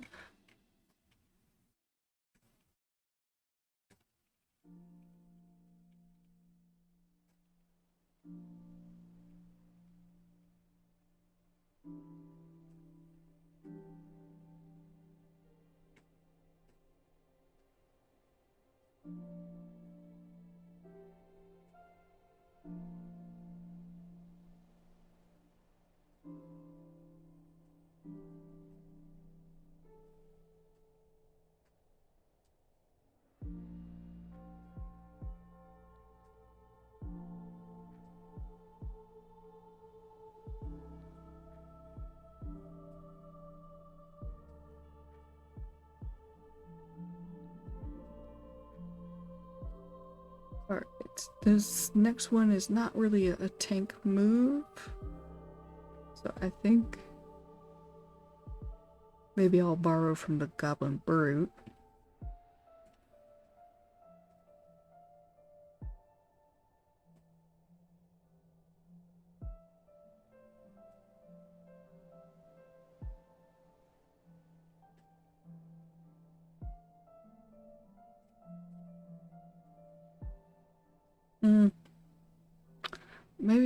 Maybe some kind of defensive thing. What was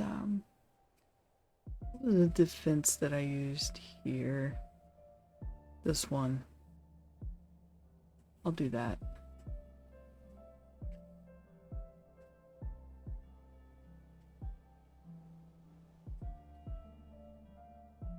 And then for a big move, a big button.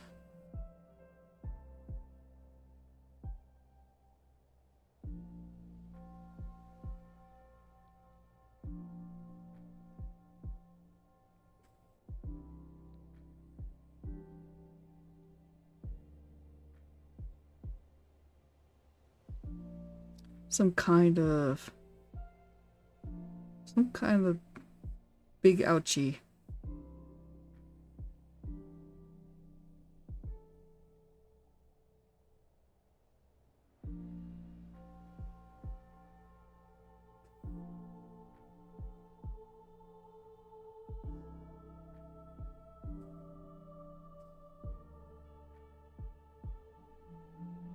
Let's see.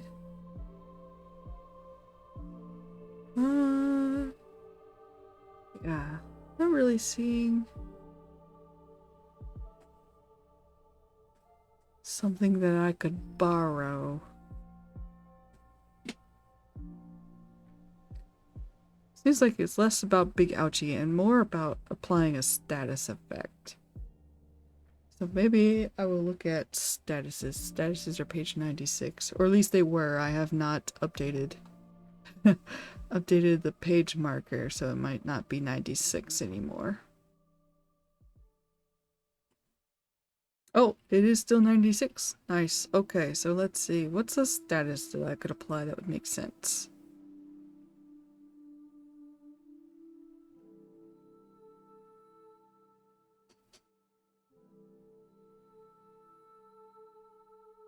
Maybe dazed? Dazed might work.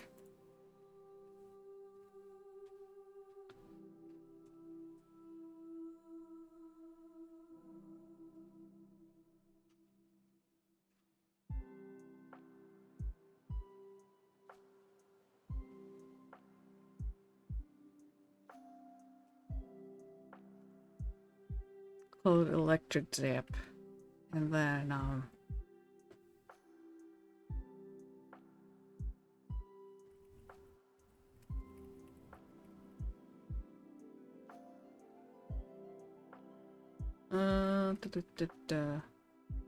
let's see, so its base attack is 1d6 plus body. We'll say with +1 damage, because this is a level 1 enemy, or like a threat level 1 enemy. +1 damage. And then maybe do a check.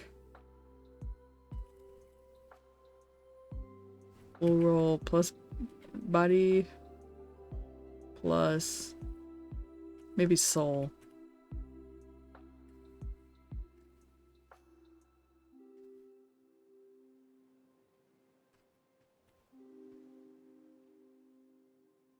Okay. And then dazed, the afflicted can only take one action on their turn. Ends at the end of the afflicted's next turn.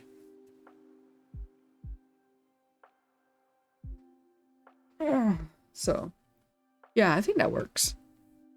Because yeah, that would suck. You still get one action, but you lose a second action. And I feel like that's not too overpowered. Yeah. Well, maybe we'll get rid of the +1 damage. So attacks with a charged blade must roll body plus soul to resist dazed. Okay, cool. So we have made our custom enemy. Let me just double check the other page. Make sure I got everything.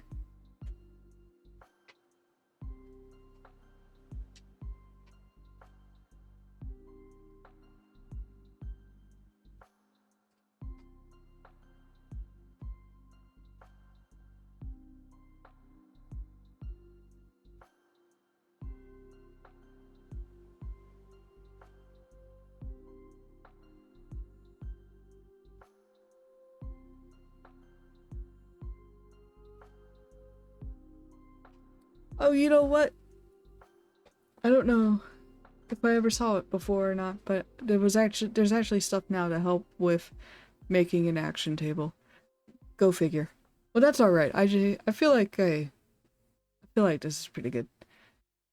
I'm gonna take a quick bathroom run. I need more water, and then we are going to return, and then we're going to try to track down this automaton, and then shake it silly into acting right again. Hopefully. Hopefully. So I'll be right back, y'all.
Okay, I'm back.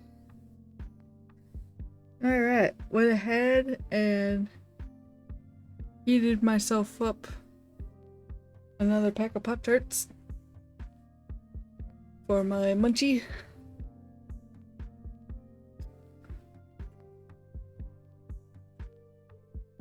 And now I will get to setting this scene. I suppose too I need to also kind of like track down the thing. But I did kind of do the work of this. Let's see. Do I have any perks that could give me...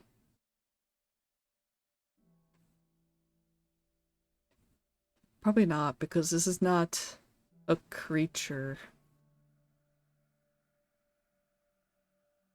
Let's see. I also need to see... Maybe I'll roll a quick NPC real quick just to see, like, maybe this escaped a mechanic. And, they are going to be the one that would give us the reward. And depending on how it goes, we'll see what the reward is. It'll be a bit of a surprise. Because I do kind of, need to succeed and not die. So I don't think I'm going to die in this. I'm actually starting to feel like, I might make it to where I don't die. Because I put a lot of work and effort into this game. And I think just simply dying without like strong narrative impact would kind of just suck and not be fun. So I might play it to where maybe I don't die, but everybody else can die. So like Ivory could be on the chopping block anytime. If he dies, he's dead. Because that would suck if I lost a character before I was able to like fully like explore them and like the narrative and stuff. Bruh. Yeah, our blossoming rivals to lovers arc ended abruptly before it could even get going.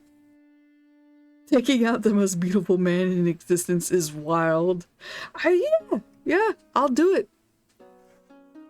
But I mean, maybe he has a twin.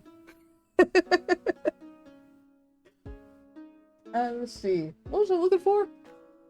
Oh yeah, NPC stuff. I can hear Cheeky cackling from her room. It's so funny.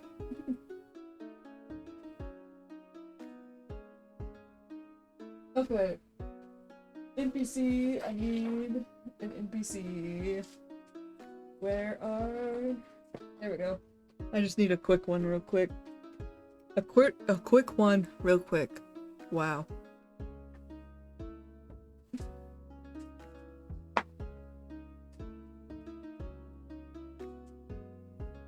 It's somebody mixed heritage. I'm just gonna roll again. I don't have time for that. It's an arbor.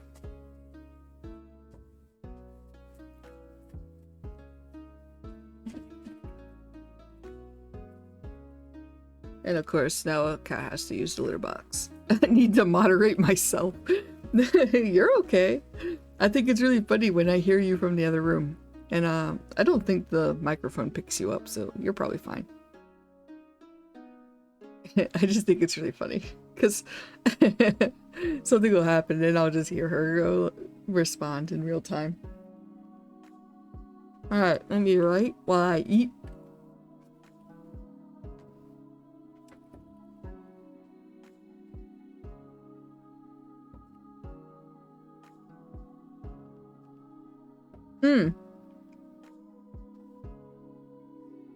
I just realized he doesn't have his bow on him. How's he gonna attack? Well, he does have his dagger, but oh my god.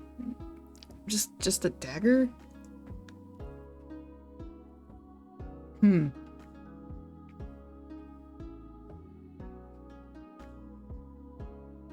I mean, that is a blade versus a blade, so at least there wouldn't be a disadvantage or advantage in combat.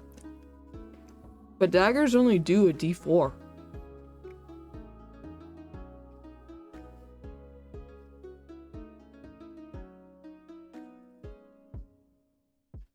And if he runs and goes to his room to grab his bow, then Ivory is probably sure to like join in, and I'm gonna be a little selfish. I don't want to split the quest reward.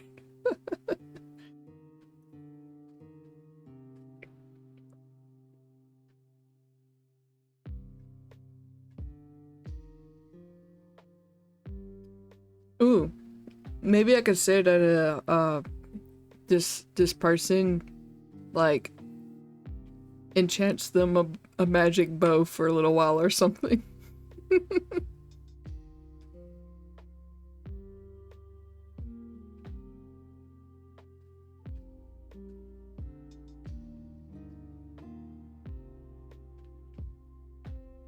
He's eating more Pop-Tart.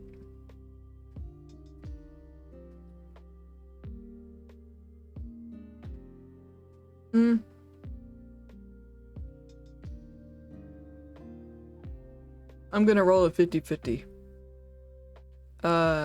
Under 10 or under, it's a dagger.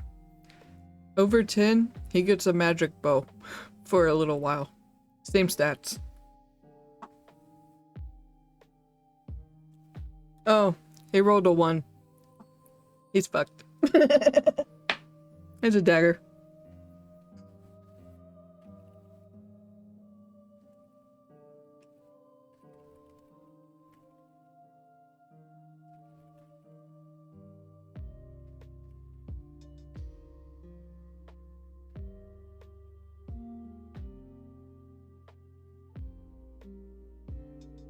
Yeah, I don't want it that. Yeah. Good thing it's not like D&D.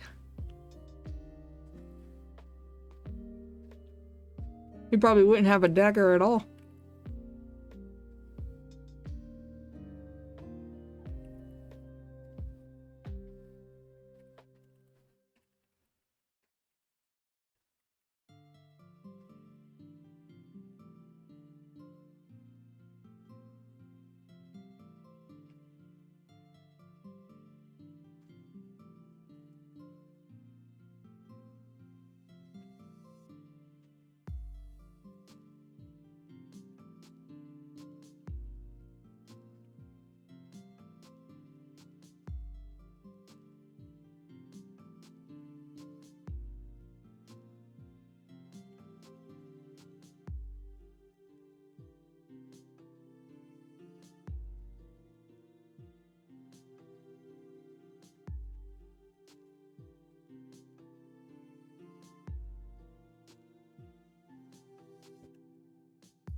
Alright, entering combat.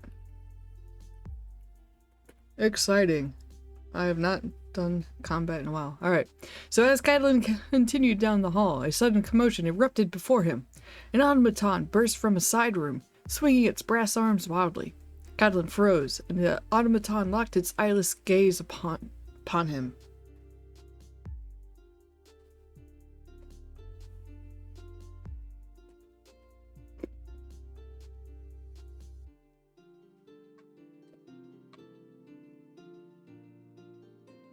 Okay. So he only has his dagger on him, because it wouldn't have made sense for him to go walking in what was presumably a safe place with a bow strapped to his back. Cautious approach is not going to really work here. This is not going to work. We are not being stealthy or covered.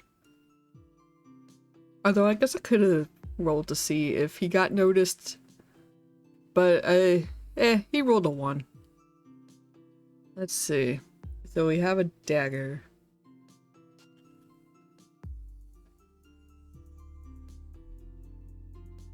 I'm not really gonna bother making a table grid because, Catelyn is the only, like, party member here. So obviously it's going to attack him.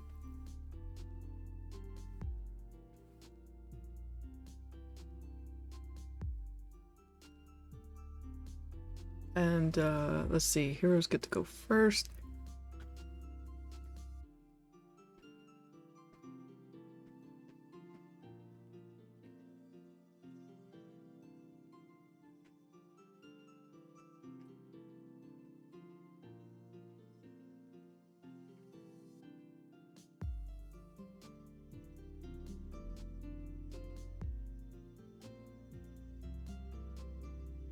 Alright, so he's gonna rush in and attack with his dagger. So that is a D14. Thrown 5.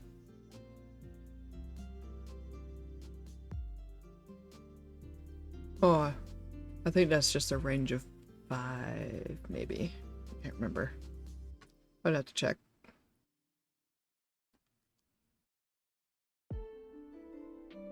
Yeah, this is probably going to be a bit tough. He rolled a 1, so he misses the first one.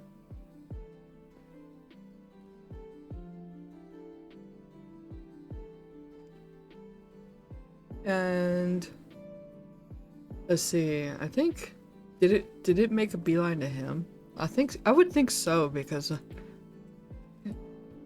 why else would Catalan just simply go ahead and attack?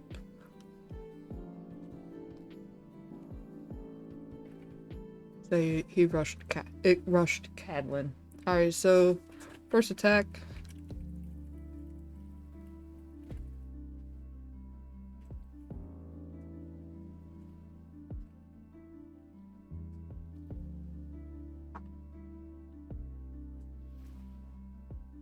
Got a 2.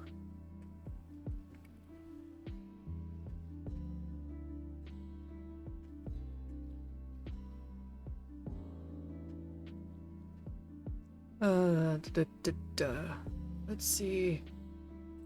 I actually need to update combat tracker. Forgot to do that. Work. Automaton. There's a defense of 4. I believe.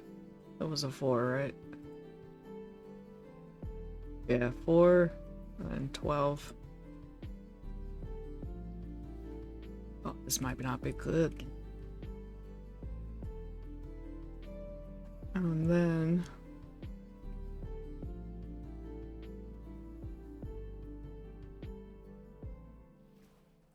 just so that I can see the action table.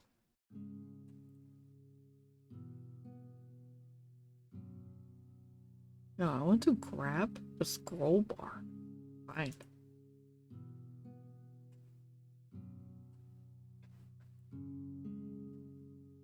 There we go.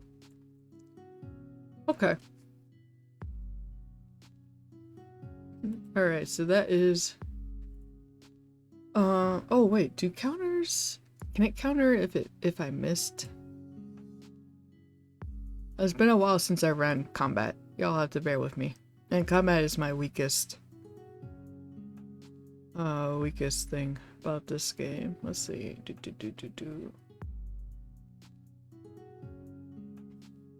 Conflict. Here we go.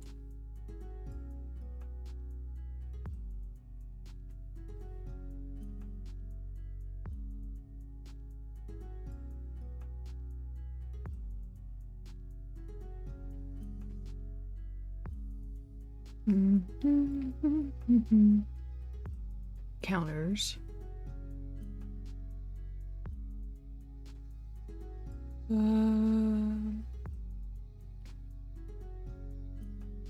Oh, okay. It may counter if it hits or misses, so I actually need to roll a counter for the first one. Yeah, this might have actually been a bad idea.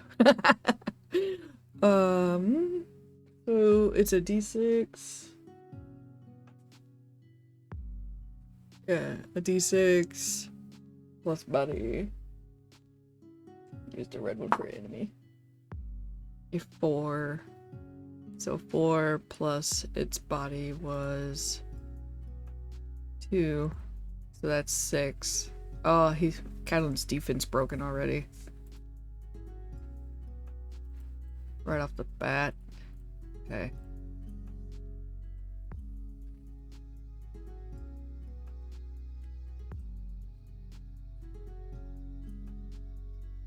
Alright, and then I knocked off 2, and now it's gonna roll again another counter. That body stat is like really killer. I wonder if I shouldn't have included that. Oh my god. Oh wait, counters can't crit. I'm okay. I was gonna say if it critted. I mean, it still hurts because it's a 6. Gosh, yeah, that seems really powerful for like. Yeah, I might have to nerf that because this was not meant to be that hard of an enemy. So we're going to retroactively handle that. What did I roll previously? What was it, a 4? I think it was a 4. So if I remove the 2. Alright, so that gives me back one of these. And I just rolled a 6, so take down 6. 1, 2, 3, 4, 5. Alright, so that still hurts.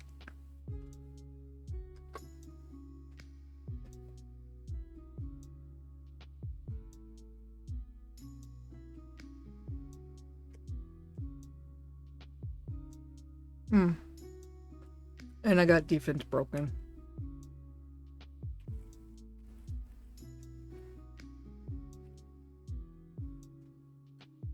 So now it's about to wail on me.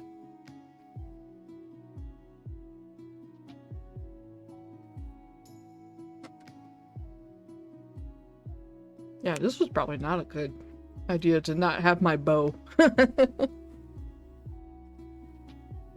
And my bottle just dribbled water everywhere.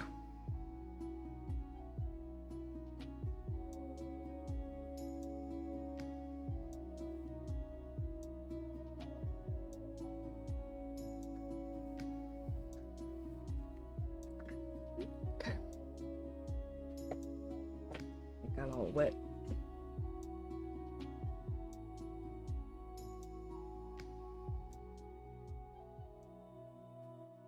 Ooh. What if the mechanic joins in?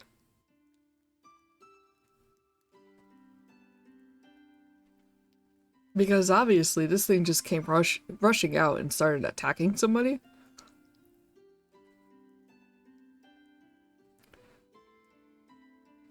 So let's see, how can I handle the appearance of this thing's mechanic?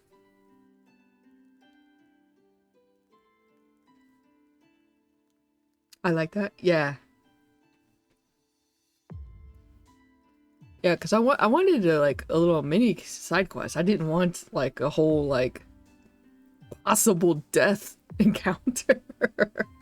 So I made this thing maybe a little too strong.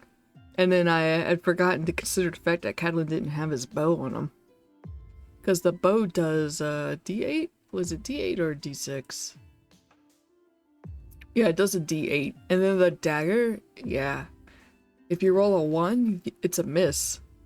And when you're rolling a D4, you have a 1 in 4 chance of missing. So, yeah, give me a moment to think about this mechanic. I need to blow my nose.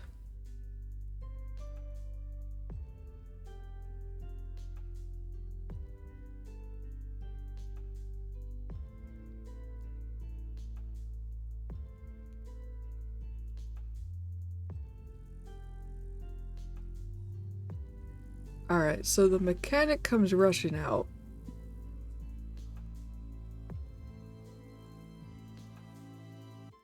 And this one's gonna be an arbor.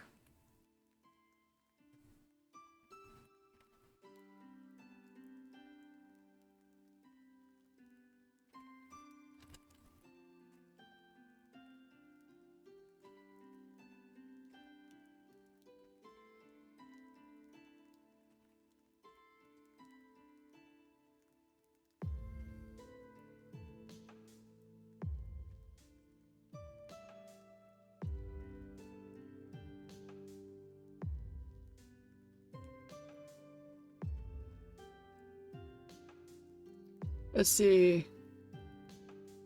Something, maybe some kind of wrench.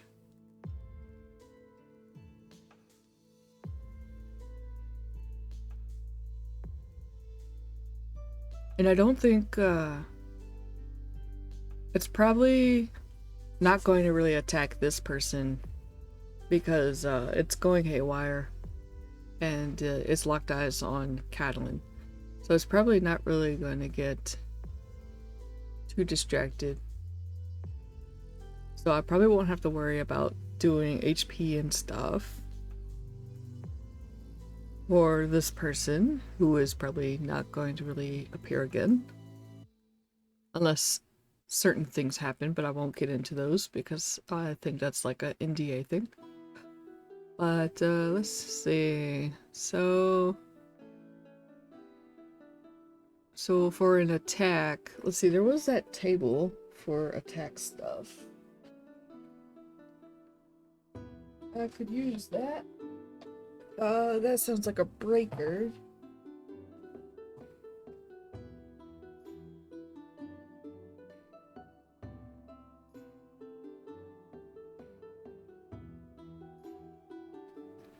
Okay, so now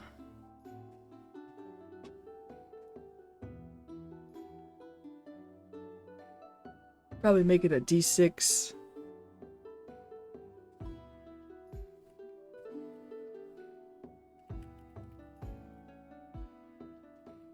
So 1d6.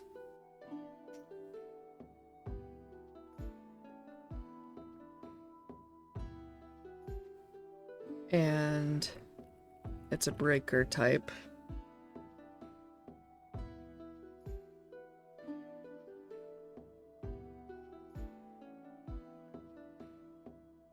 Yeah, I think that's good. That's good enough. We'll see if this is a good enough assist. Okay, so technically speaking, she moved, so she'll just have one action.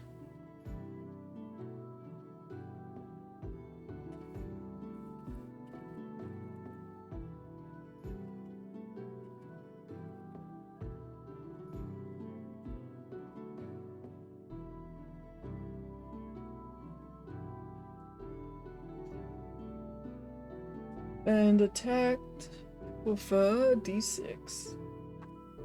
Oh! She crit. She crit on her first hit.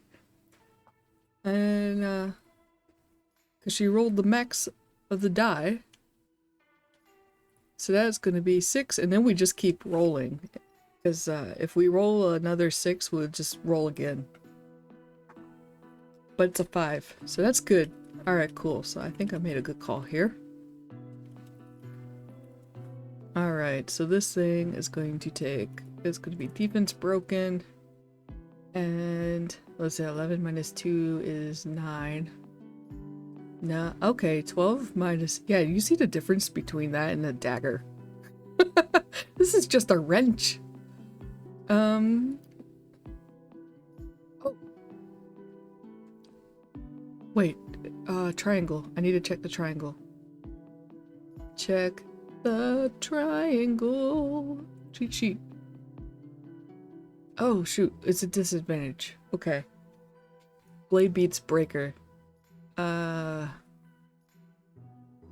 shoot, what did that mean? Oh, gotta step a dice down. Oh, so I gotta redo the whole roll. Ick. Okay. Yeah, cause that's what the weapon attack types are. So if you are a blade against a breaker, you would step your dice up. So like the automaton has a d6.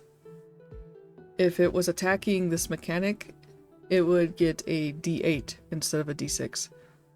And then as for me, or this mechanic, because they are at a disadvantage, they step a dice down.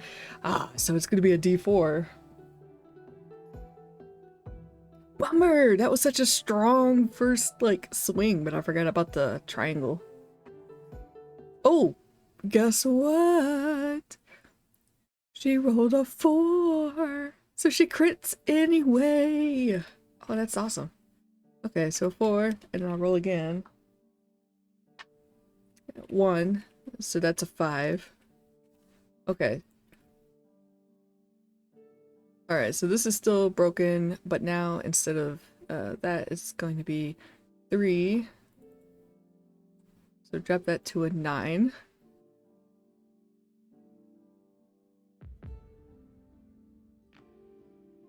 Okay. Let me... Cadlin is defense broken, and... Automaton is broken. And now it's going to counter. And the triangle does not apply to counters. So it is just a 4. Oh, but I said I wasn't going to manage HP. So I can just ignore that. Okay, so she's good. It is now the automaton's turn.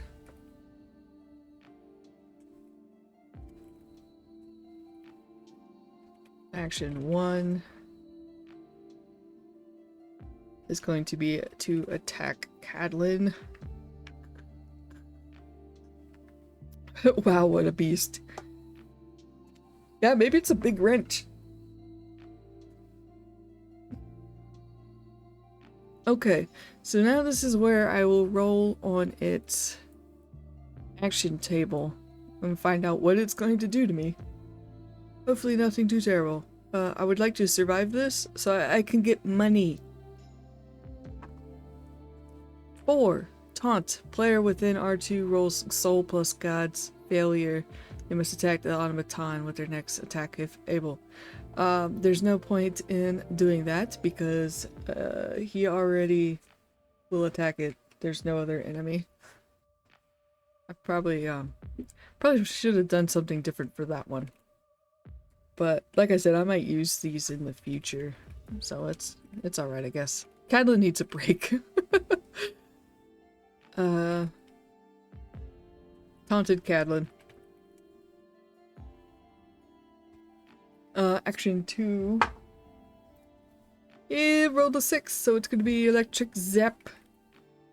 Attacks with a charged blade must also roll body plus soul to resist dazed. Okay, so let me roll for the attack, and the attack will be the d6.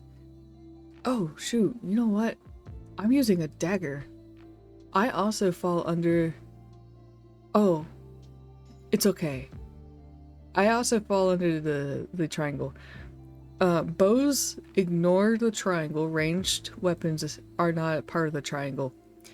But he's not using his bow, he's using a dagger. But a dagger is a blade. So it's blade versus blade. So there's no triangle for me and the automaton. Okay. I got this. I got this.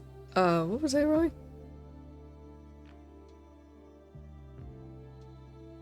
What was I rolling? Damage, right? Yeah. It attacked me? Yeah. 4.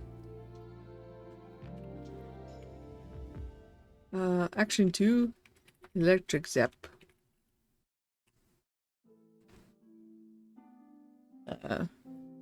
4 damage. 1, 2, 3, 4. And now I need to roll body and soul. So that, oh, I only have 2 dice. Okay. I need to get at least 1 success in order to not fail. I did it! I got a 6. He is not dazed.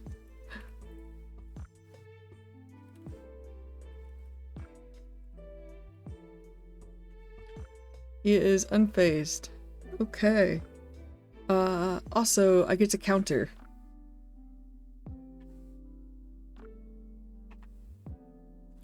That was a 1. Can counters miss?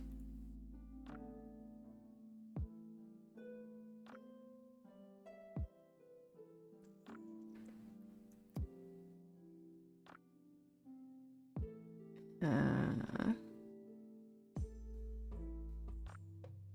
feel like I should know this.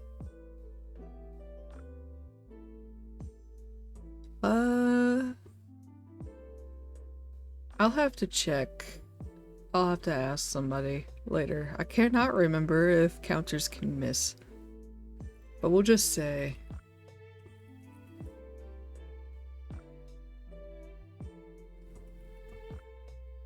that is just 1 damage.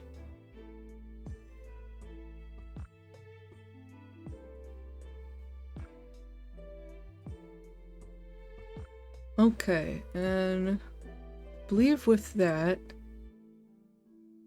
my defense...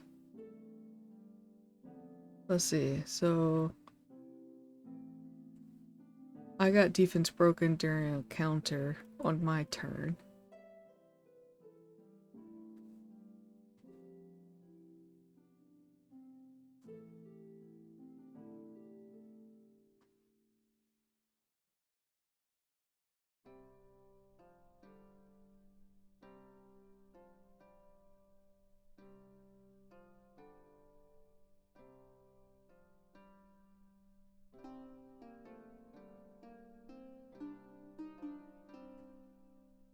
Ends at the afflicted end of my next turn. So after my turn here, my defense goes back up.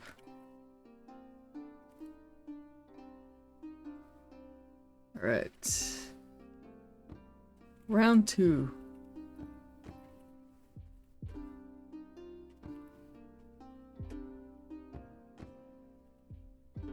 Action 1. Alright, we're gonna try. Yeah, woo, not dazed. Yeah, that's good. Oh, 1. It is a miss.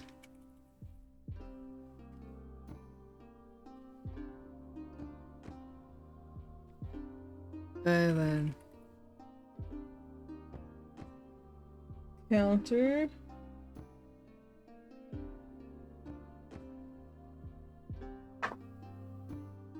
It's a 4. Oof, man. This is not looking good. 2, 3, 4. So I got 5 HP left. If it counters again and whacks me, that is going to hurt.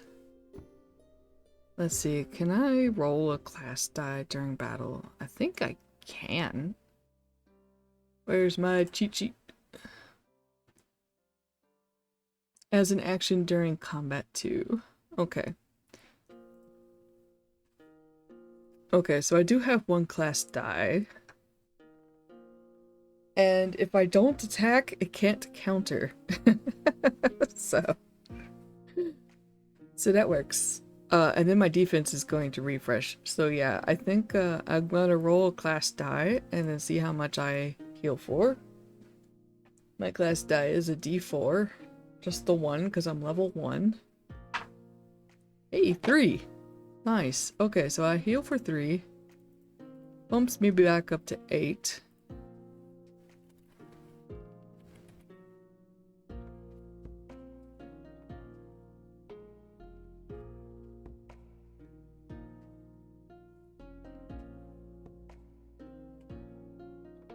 And then,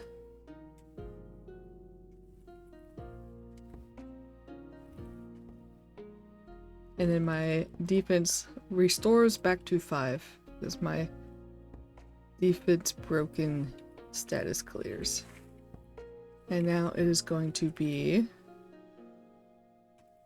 the Arbor Mechanic.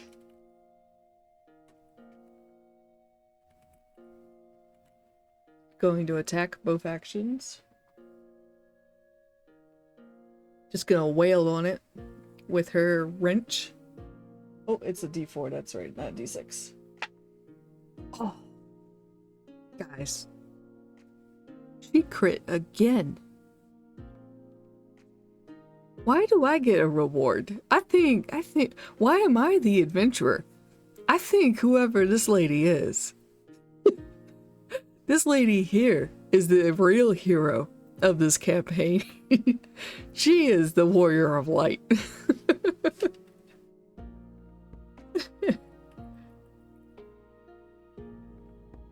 Okay, so she rolled a 4, so I get to roll again. Oh my god, she rolled another 4. And like she's the true protagonist. We are the side character in her story. Alright, and then a 1. So wow, that is wild. So that is 4 plus 4 is 8 plus 1 equals 9.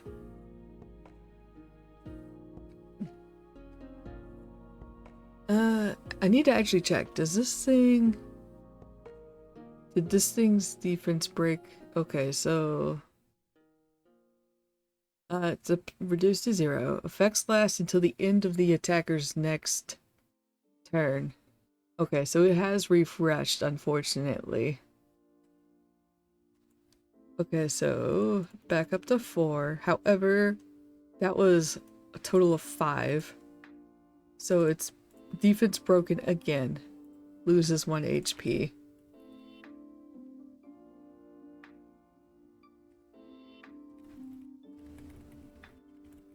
Okay, and then her second action is going to be another attack.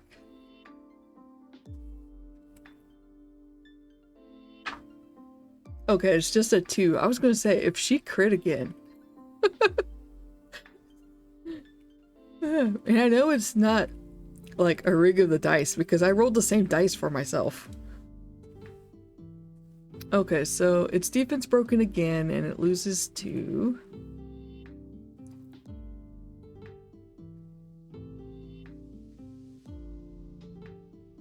Alright, and now it is the automaton's turn.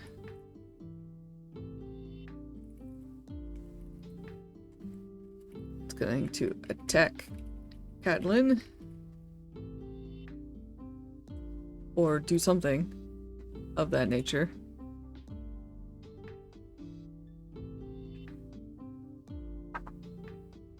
Rolled a 5. So brace, it adds +2 defense until its next turn.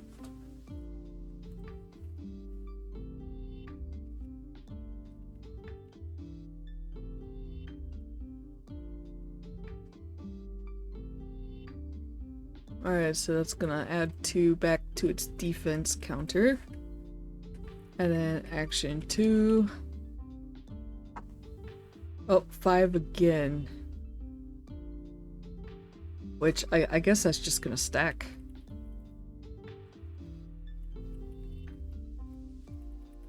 Well, that's a bit of a bummer. I was hoping to, wail on it, but it's already... I mean, as well on it as I can with my my measly dagger. Let's see. We can limit break, I think. I gotta check. Is it after round 3 or is it during round 3?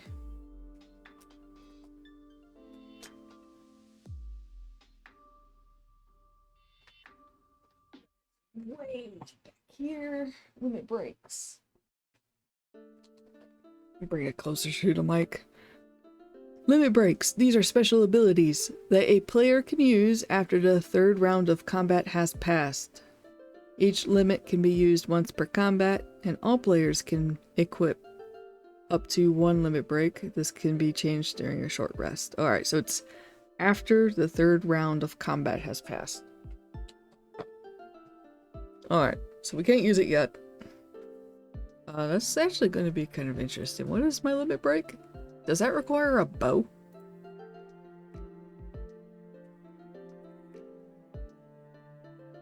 Where'd I put it? Here it is. Limit break. Pinpoint volley.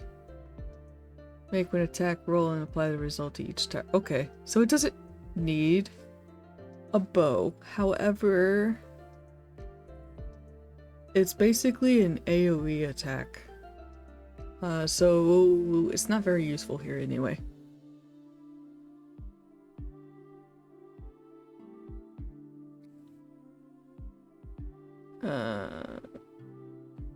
Yeah, I don't know if Like, if there's only one enemy, does it stack? Probably not. So I probably won't bother with it. Alright, but we are in round 3. We're doing okay. I'm glad that I thought about the mechanic running out, because I would have, probably would have been passed out by now. Cadlin. Alright, so I got lucky. Because it didn't attack, my defense is pretty good. It's full. I need to adjust my blinds because I have a hard time seeing the top part of my monitor.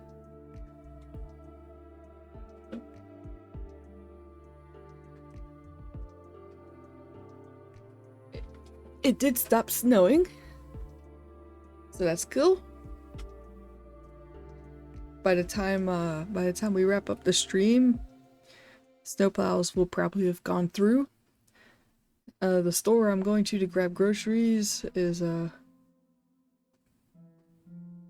few minutes away, but like it's mostly a straight shot there, so I think driving will be fine.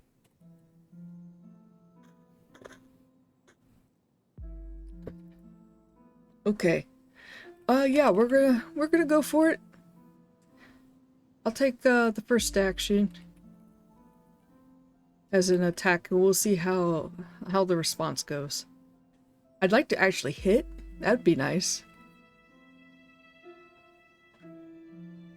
Why does she get to crit on a D4? I want a crit. Well, I got a 2. I guess I'll take it.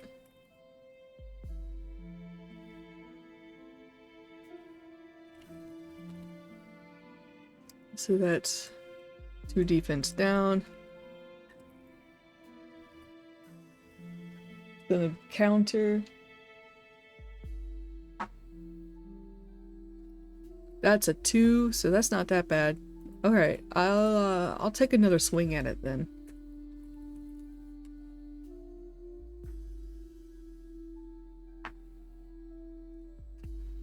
Hell yeah! I got a 4. I crit. Let's go. Give me a 3. Alright, I will take it. By the way, this little bugger... Uh-oh. Hold on 1 second. Did my camera freeze?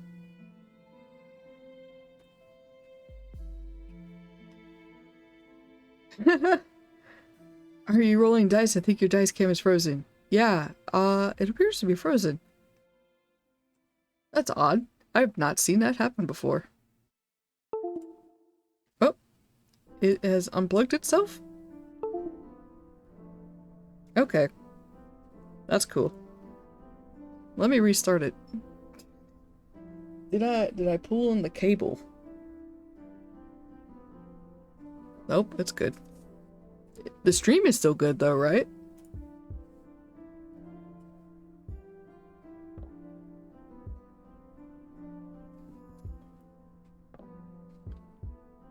Let me check. Yes? Alright, good. Why is it that I saw one thing? Or like get one thing going? Alright. I just need to make sure I unplug the correct thing. Don't let me forget that I crit, okay? I rolled a 4 and a 2.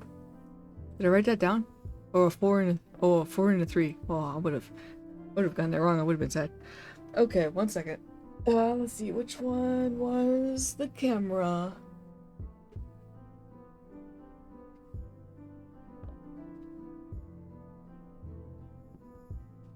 Alright, this one.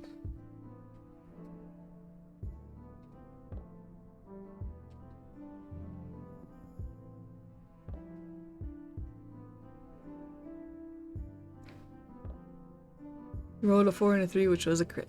Yes! I'm glad I wrote that down before, like, anything else. No? Not even a bloop bloop? What on earth? I have not done anything. with this camera?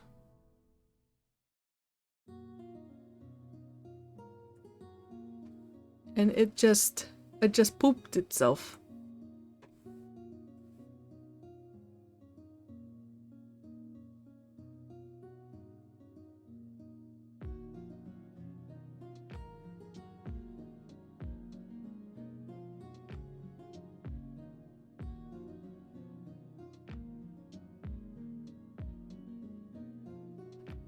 I know it gets testy whenever I record for my vids. Really?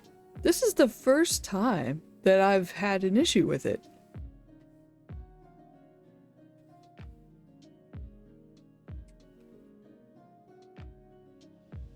And you can hear me. I wonder... Hold on one second. Is it my... Oh, shoot. Okay, hold on a second. It's not the camera. It's actually not the camera. It's actually the USB hub it's plugged into.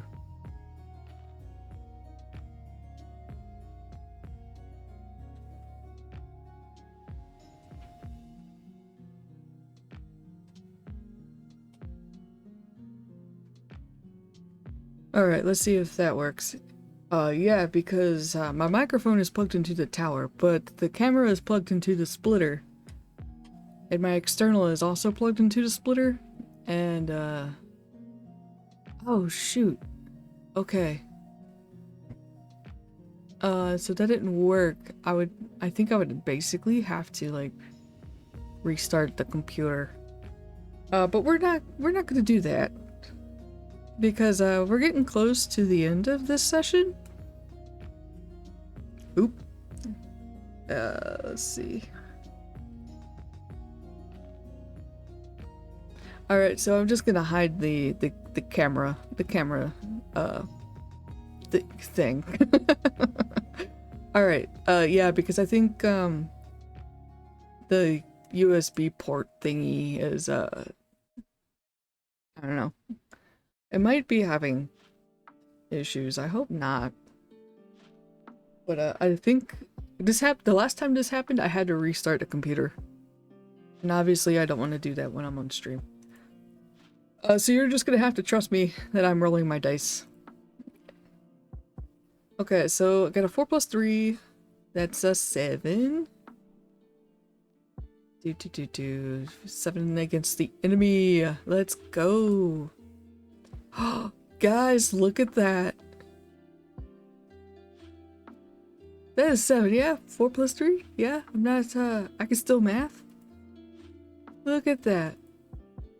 We did it. Holy cow.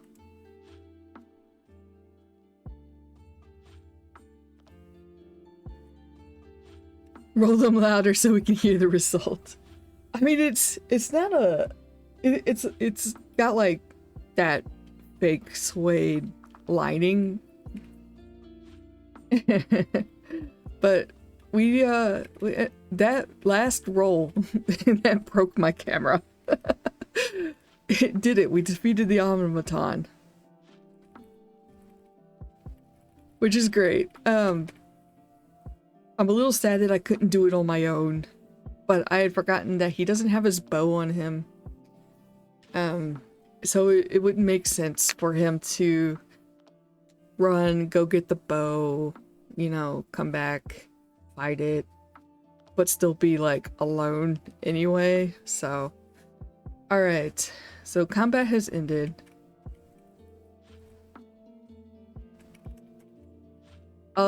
Yeah, it was a great idea, but I just made a logistics error. Kind of like how I, overshot a little with the Saber Tiger back in session 2. But that's alright, I'm still kind of learning. This is the first solo game that I've played where, like, all of the combat and encounters and stuff are kind of like in my hands. The only other game I played was Covens of Midnight, which is a tarot game. So you fight somebody, you're just kind of drawing cards. Very simple combat. This one's combat is way more crunchy. Well, okay. I think I did combat correctly though. And I ended. Woohoo! Okay. So I'm just gonna kind of write what transpires. And then we'll see if we can get a few Draviks out of this. Because Catelyn kind of has some ouchies.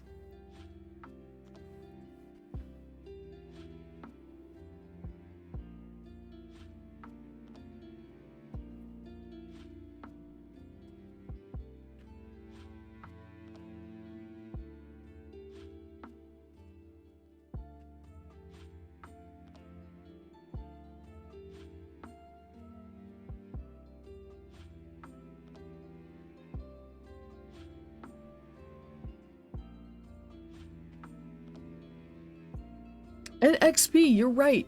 Oh, thank you so much. What was threat level 1? I had that on a cheat sheet. Threat level 1 is 100. So yeah, let me go ahead and award that because I'm going to forget otherwise. Thank you so much, Edmund. Oh, I gotta... Yeah, okay, there we go. Oh man, that's exciting. We're almost at 1000 XP. Ha ha ha. Alright.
Okay, so let me go ahead and read this first. Catelyn's dagger slashes across the automaton's brass faceplate, scratching through a rune. The automaton slumps into a pile, shuddering until it stops moving completely. The arbor that had been valiantly whacking it from behind with her wrench ran around the heap. "Oh dear, I am so sorry about that. Are you alright?" she asked, looking Catelyn over. "I was trying to fix it. It's been malfunctioning all day. I must have triggered something in its spell work and activated its defenses. That could have been a right mess. Thank you for stepping in." Catelyn himself felt extremely bruised. His bow was back in the room with Avery, or Ivory. And for a short time, things looked bleak. Thanks for the assist, he said, acknowledging that he wouldn't be standing without her aid. Does that happen often? No, fortunately. Okay, so I am going to roll a reward because I want that money. Give me the money. Okay, so reward. This was meant to be a simple quest. We didn't go anywhere. Oh, I guess since I kind of completed a quest, which was, you know, do something about this sudden rogue automaton, I guess that would be another 50 XP. Oh, we are so close. We are so close. Hey, let me edit. Okay, you're not in read-only mode. Let me edit. Thank you. Okay, so plus 50, which would make it 75. Oh, yeah. Okay. So 1d4, and then whatever it is, it's gonna be a 10. A 10's digit. Y'all can't see that. But it's 10 Draviks. I guess that tracks because this wasn't really like an in-depth quest or something. So that tracks. I wonder. Let's see. Maybe I'll make a record of like his quest funds.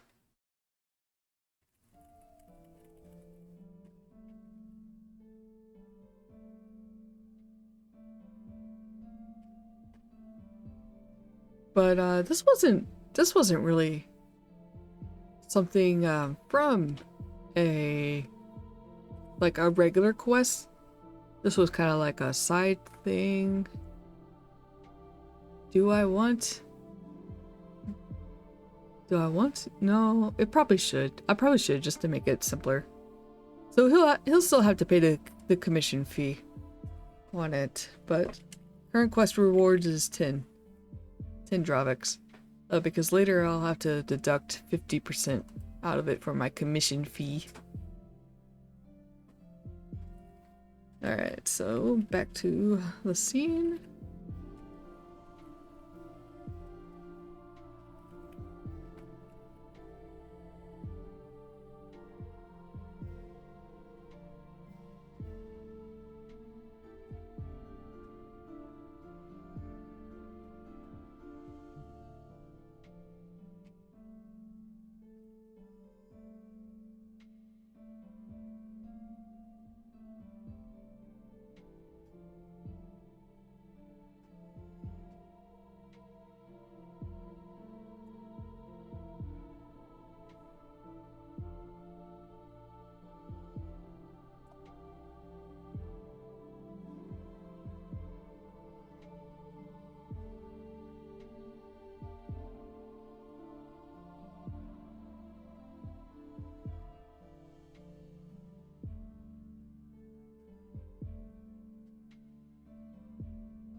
I think Ivory will be kind of impressed.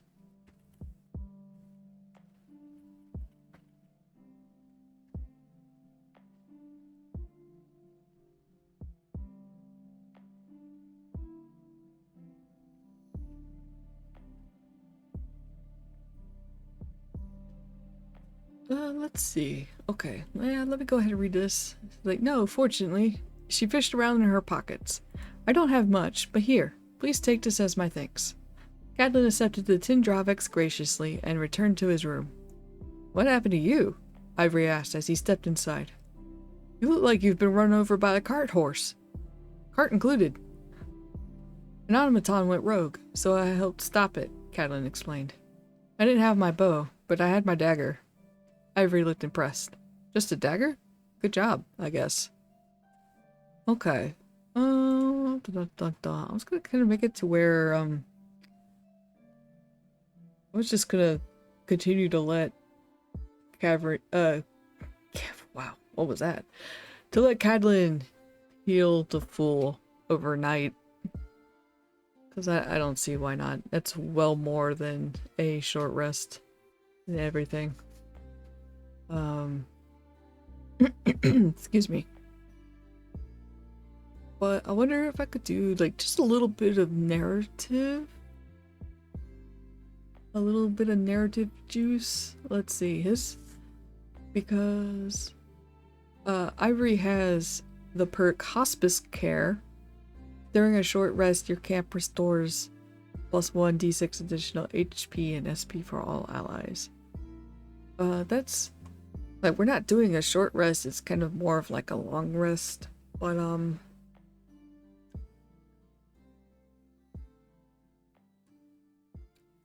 because Ivory is a healer, I think it would kind of warrant a little bit of a patch up, just for story flavor.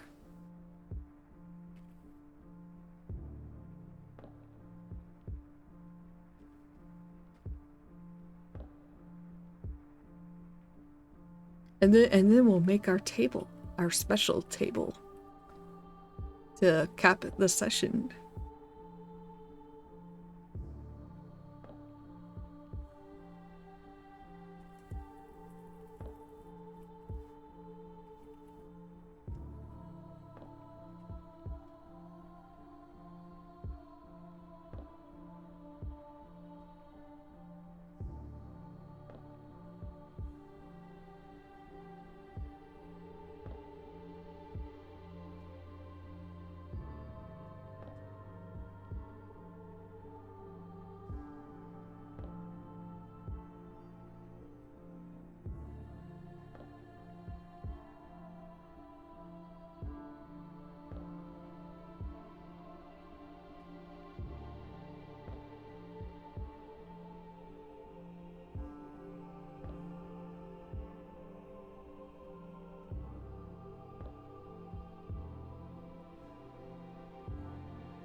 Okay.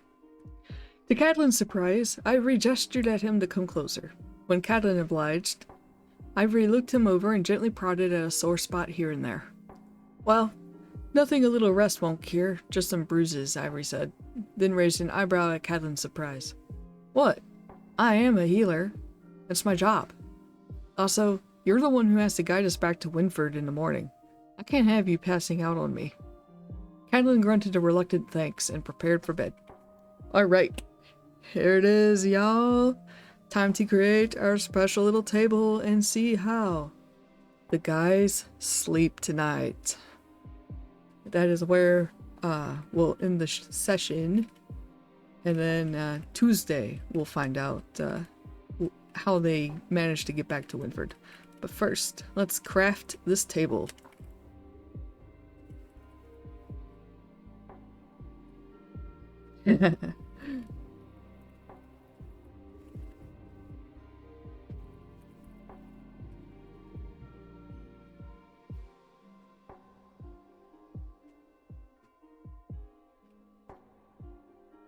Okay, I'll list the options first and then I'll assign the numbers. Because I think there's a few.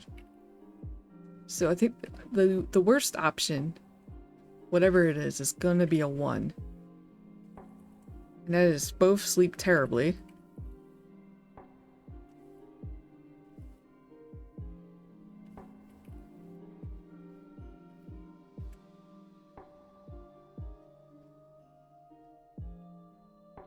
And we'll say if they both sleep terribly, both guys get a bane on maybe their first 2 checks of the day.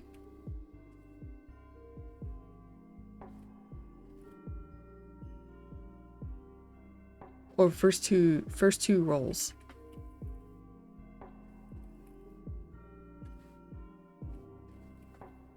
I don't want them to have a bane the whole day. Maybe I'll make it first 3 rolls.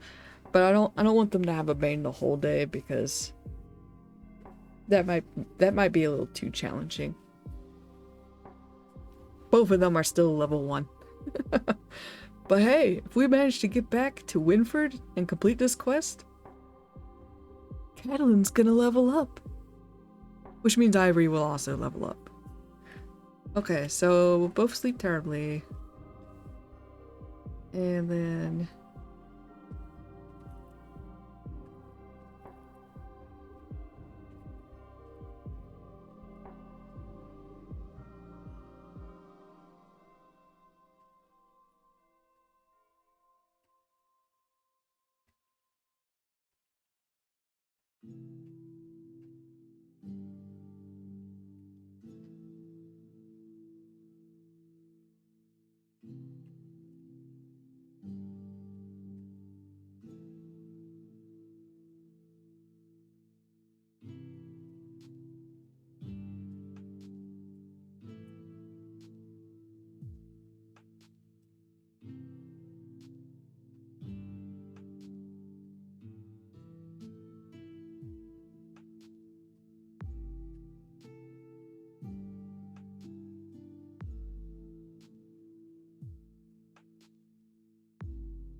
And then in the middle, I need...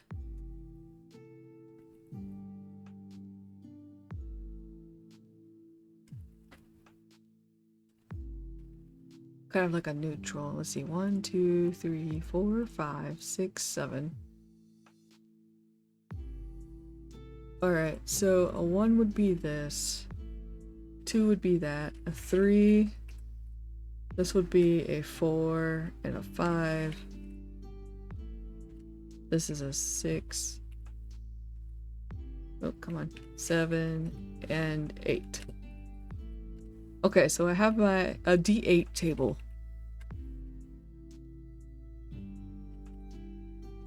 Here we go! D8. How do the guys sleep tonight in one shared bed? Will they both sleep terribly? Will either one sleep terribly?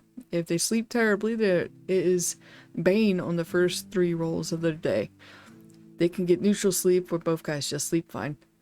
And then if any of them sleep well, that is going to be a boon on the first 3 rolls. So let's go. You can't see me roll this, but let's see, where's my D8? Nope, that's a 10. There's my D8. Okay, I'm gonna hold it close to the microphone. Maybe you can hear it. You can't leave out the 9 option where they don't sleep. Well, that's what number is. Number 1 is, basically. They sleep terribly. So, like, they either don't sleep well or at all. I got a 6. Alright, so Ivory sleeps extremely well. And Cadlin is just neutral.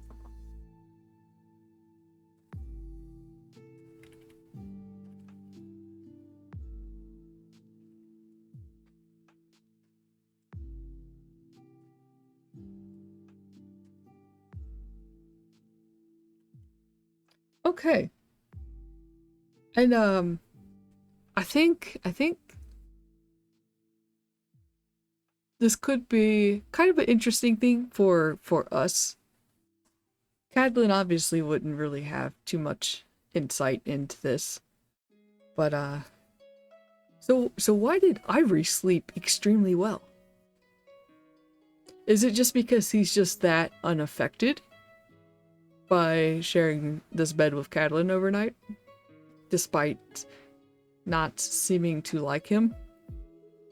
Is it because he grew up with siblings, and so he's used to sharing beds with other, siblings and stuff, so it really doesn't bother him? Is he not that bothered by, close physical contact with people? Does he sleep around so it doesn't bother him? Or is he just simply like not put off by physical contact with others? So it kind of gives like a bunch of interesting questions, I think, about his character.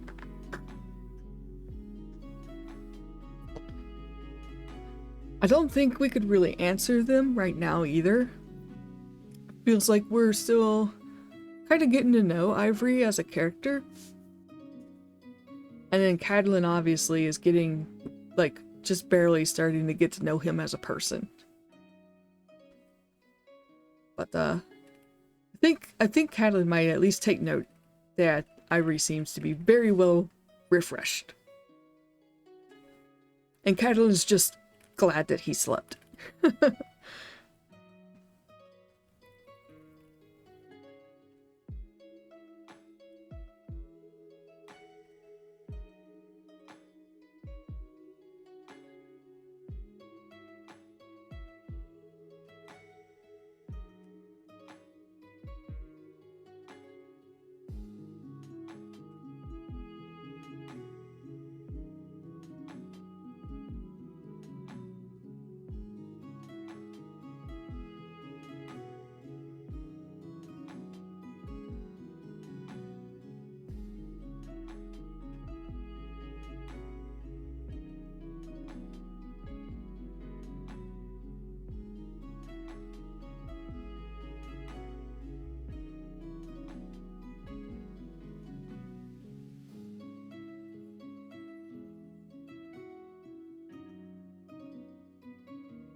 Oh, I could never spell that right.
Okay, in the morning, Cadlin woke with the benefit of a decent sleep, which was way more than he expected.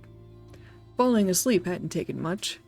The fight with the automaton was a surprise, and wore his remaining energy out. Since the bed was built to accommodate a variety of guest sizes, and Cadlin himself didn't take up much room, the bed itself wasn't cramped, and Ivory kept to his side throughout the night. In fact, Cadlin watched Ivory interact with the concierge, Fenric, at the counter. They'd just finished breakfast and were about to depart. Ivory seemed a lot more energetic, almost cheerful, as if he'd slept like a baby the entire night. Cadlin wondered if whatever was bothering him yesterday had cleared, or been made peace with. He was glad either way. They had to travel back through the forest to return to Winford, and it would be easier going if his travel companion was alert and not crabby. After saying farewell to Fenric, they departed for Winford. Alright, so now I'll need to make a note for myself so I don't forget. That next session, Ivory gets a boon on first 3 rolls of the day. I'm also, before I forget too, this is Ivory, I need to close that. Going to restore my glass die, store all of that. Because I am gonna just treat that as a long rest. They're supposed to be 24 hours, but I think this is fine. Okay. And that's where we'll end this session. Yeah, I think it's kind of interesting to think about. Like, Ivory slept very well. Could it be, you know, we could skew it to be a bit more romantic, maybe, you know, maybe Cadlin's presence chased away whatever stress that he was feeling. Maybe he needed a bit of, you know, that comfort of having somebody else nearby. Yeah, exactly. Maybe, you know, it could be that, yeah, maybe whatever was eating at him, making him stressful, maybe he just needed to kind of sleep, reset. Maybe he also just needed food. But, yeah, I think it gives us a couple of interesting things to ponder about for Ivory's character. And maybe Cadlin had an impact, maybe he didn't. But I think, yeah, I like it. Gives me something to think about these two as their relationship as guild members of the same guild develops. It could progress into friendship, it could progress into something more. It all kind of depends on how things go. But yeah, that's where we're going to end it for today. Thank you so much, everybody, for coming. I'm so glad that the stream has held up. I am still behind on uploading VODs to YouTube. I promise that I will get to work on that tomorrow.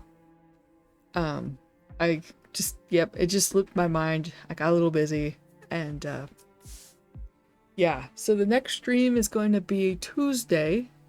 Yes, very happy about the stream having no issues. Yes, aside from my camera dying because my splitter decided to, like, stop working. Yes, thank you so much, Edmund, for coming in. Thank you both. Yeah, you're also behind on VODs, yeah. Yeah, you definitely, because you've also been streaming. So yeah, next stream is going to be Tuesday, 6 p.m. Central Time.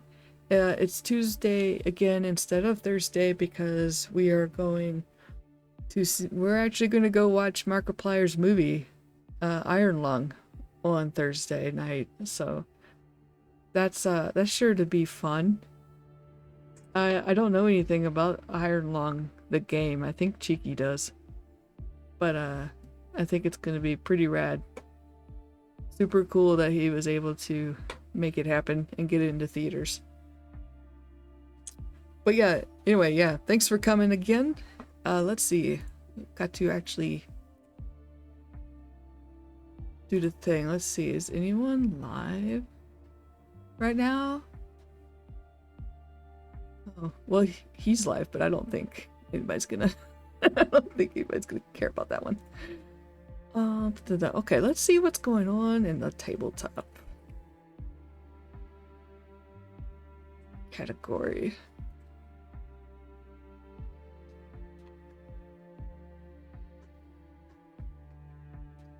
All right, we've got let me also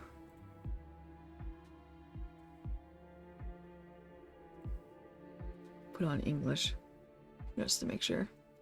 Okay, so we got like Daggerheart group. We've got someone playing Monster of the Week.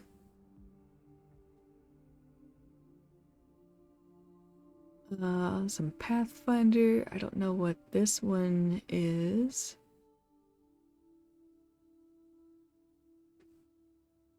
Oh, there seems to be quite a few tabletop going on right now. That's nice.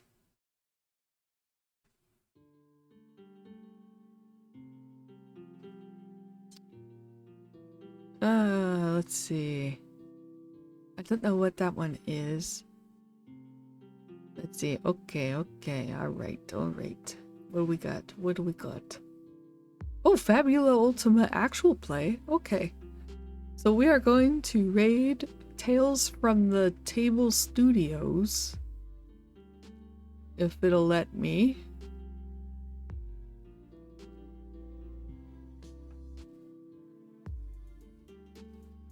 I just won a Fabula Ultima setting. I'm like really hoping to get that soon. But yeah, alright everybody, we're gonna raid now. Thanks for coming. Safe travels through the veil. See y'all Tuesday. Bye bye.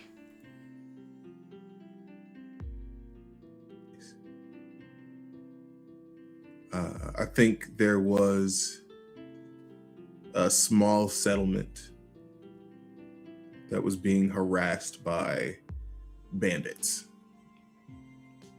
And there was someone who was trying to see himself as the bandit king.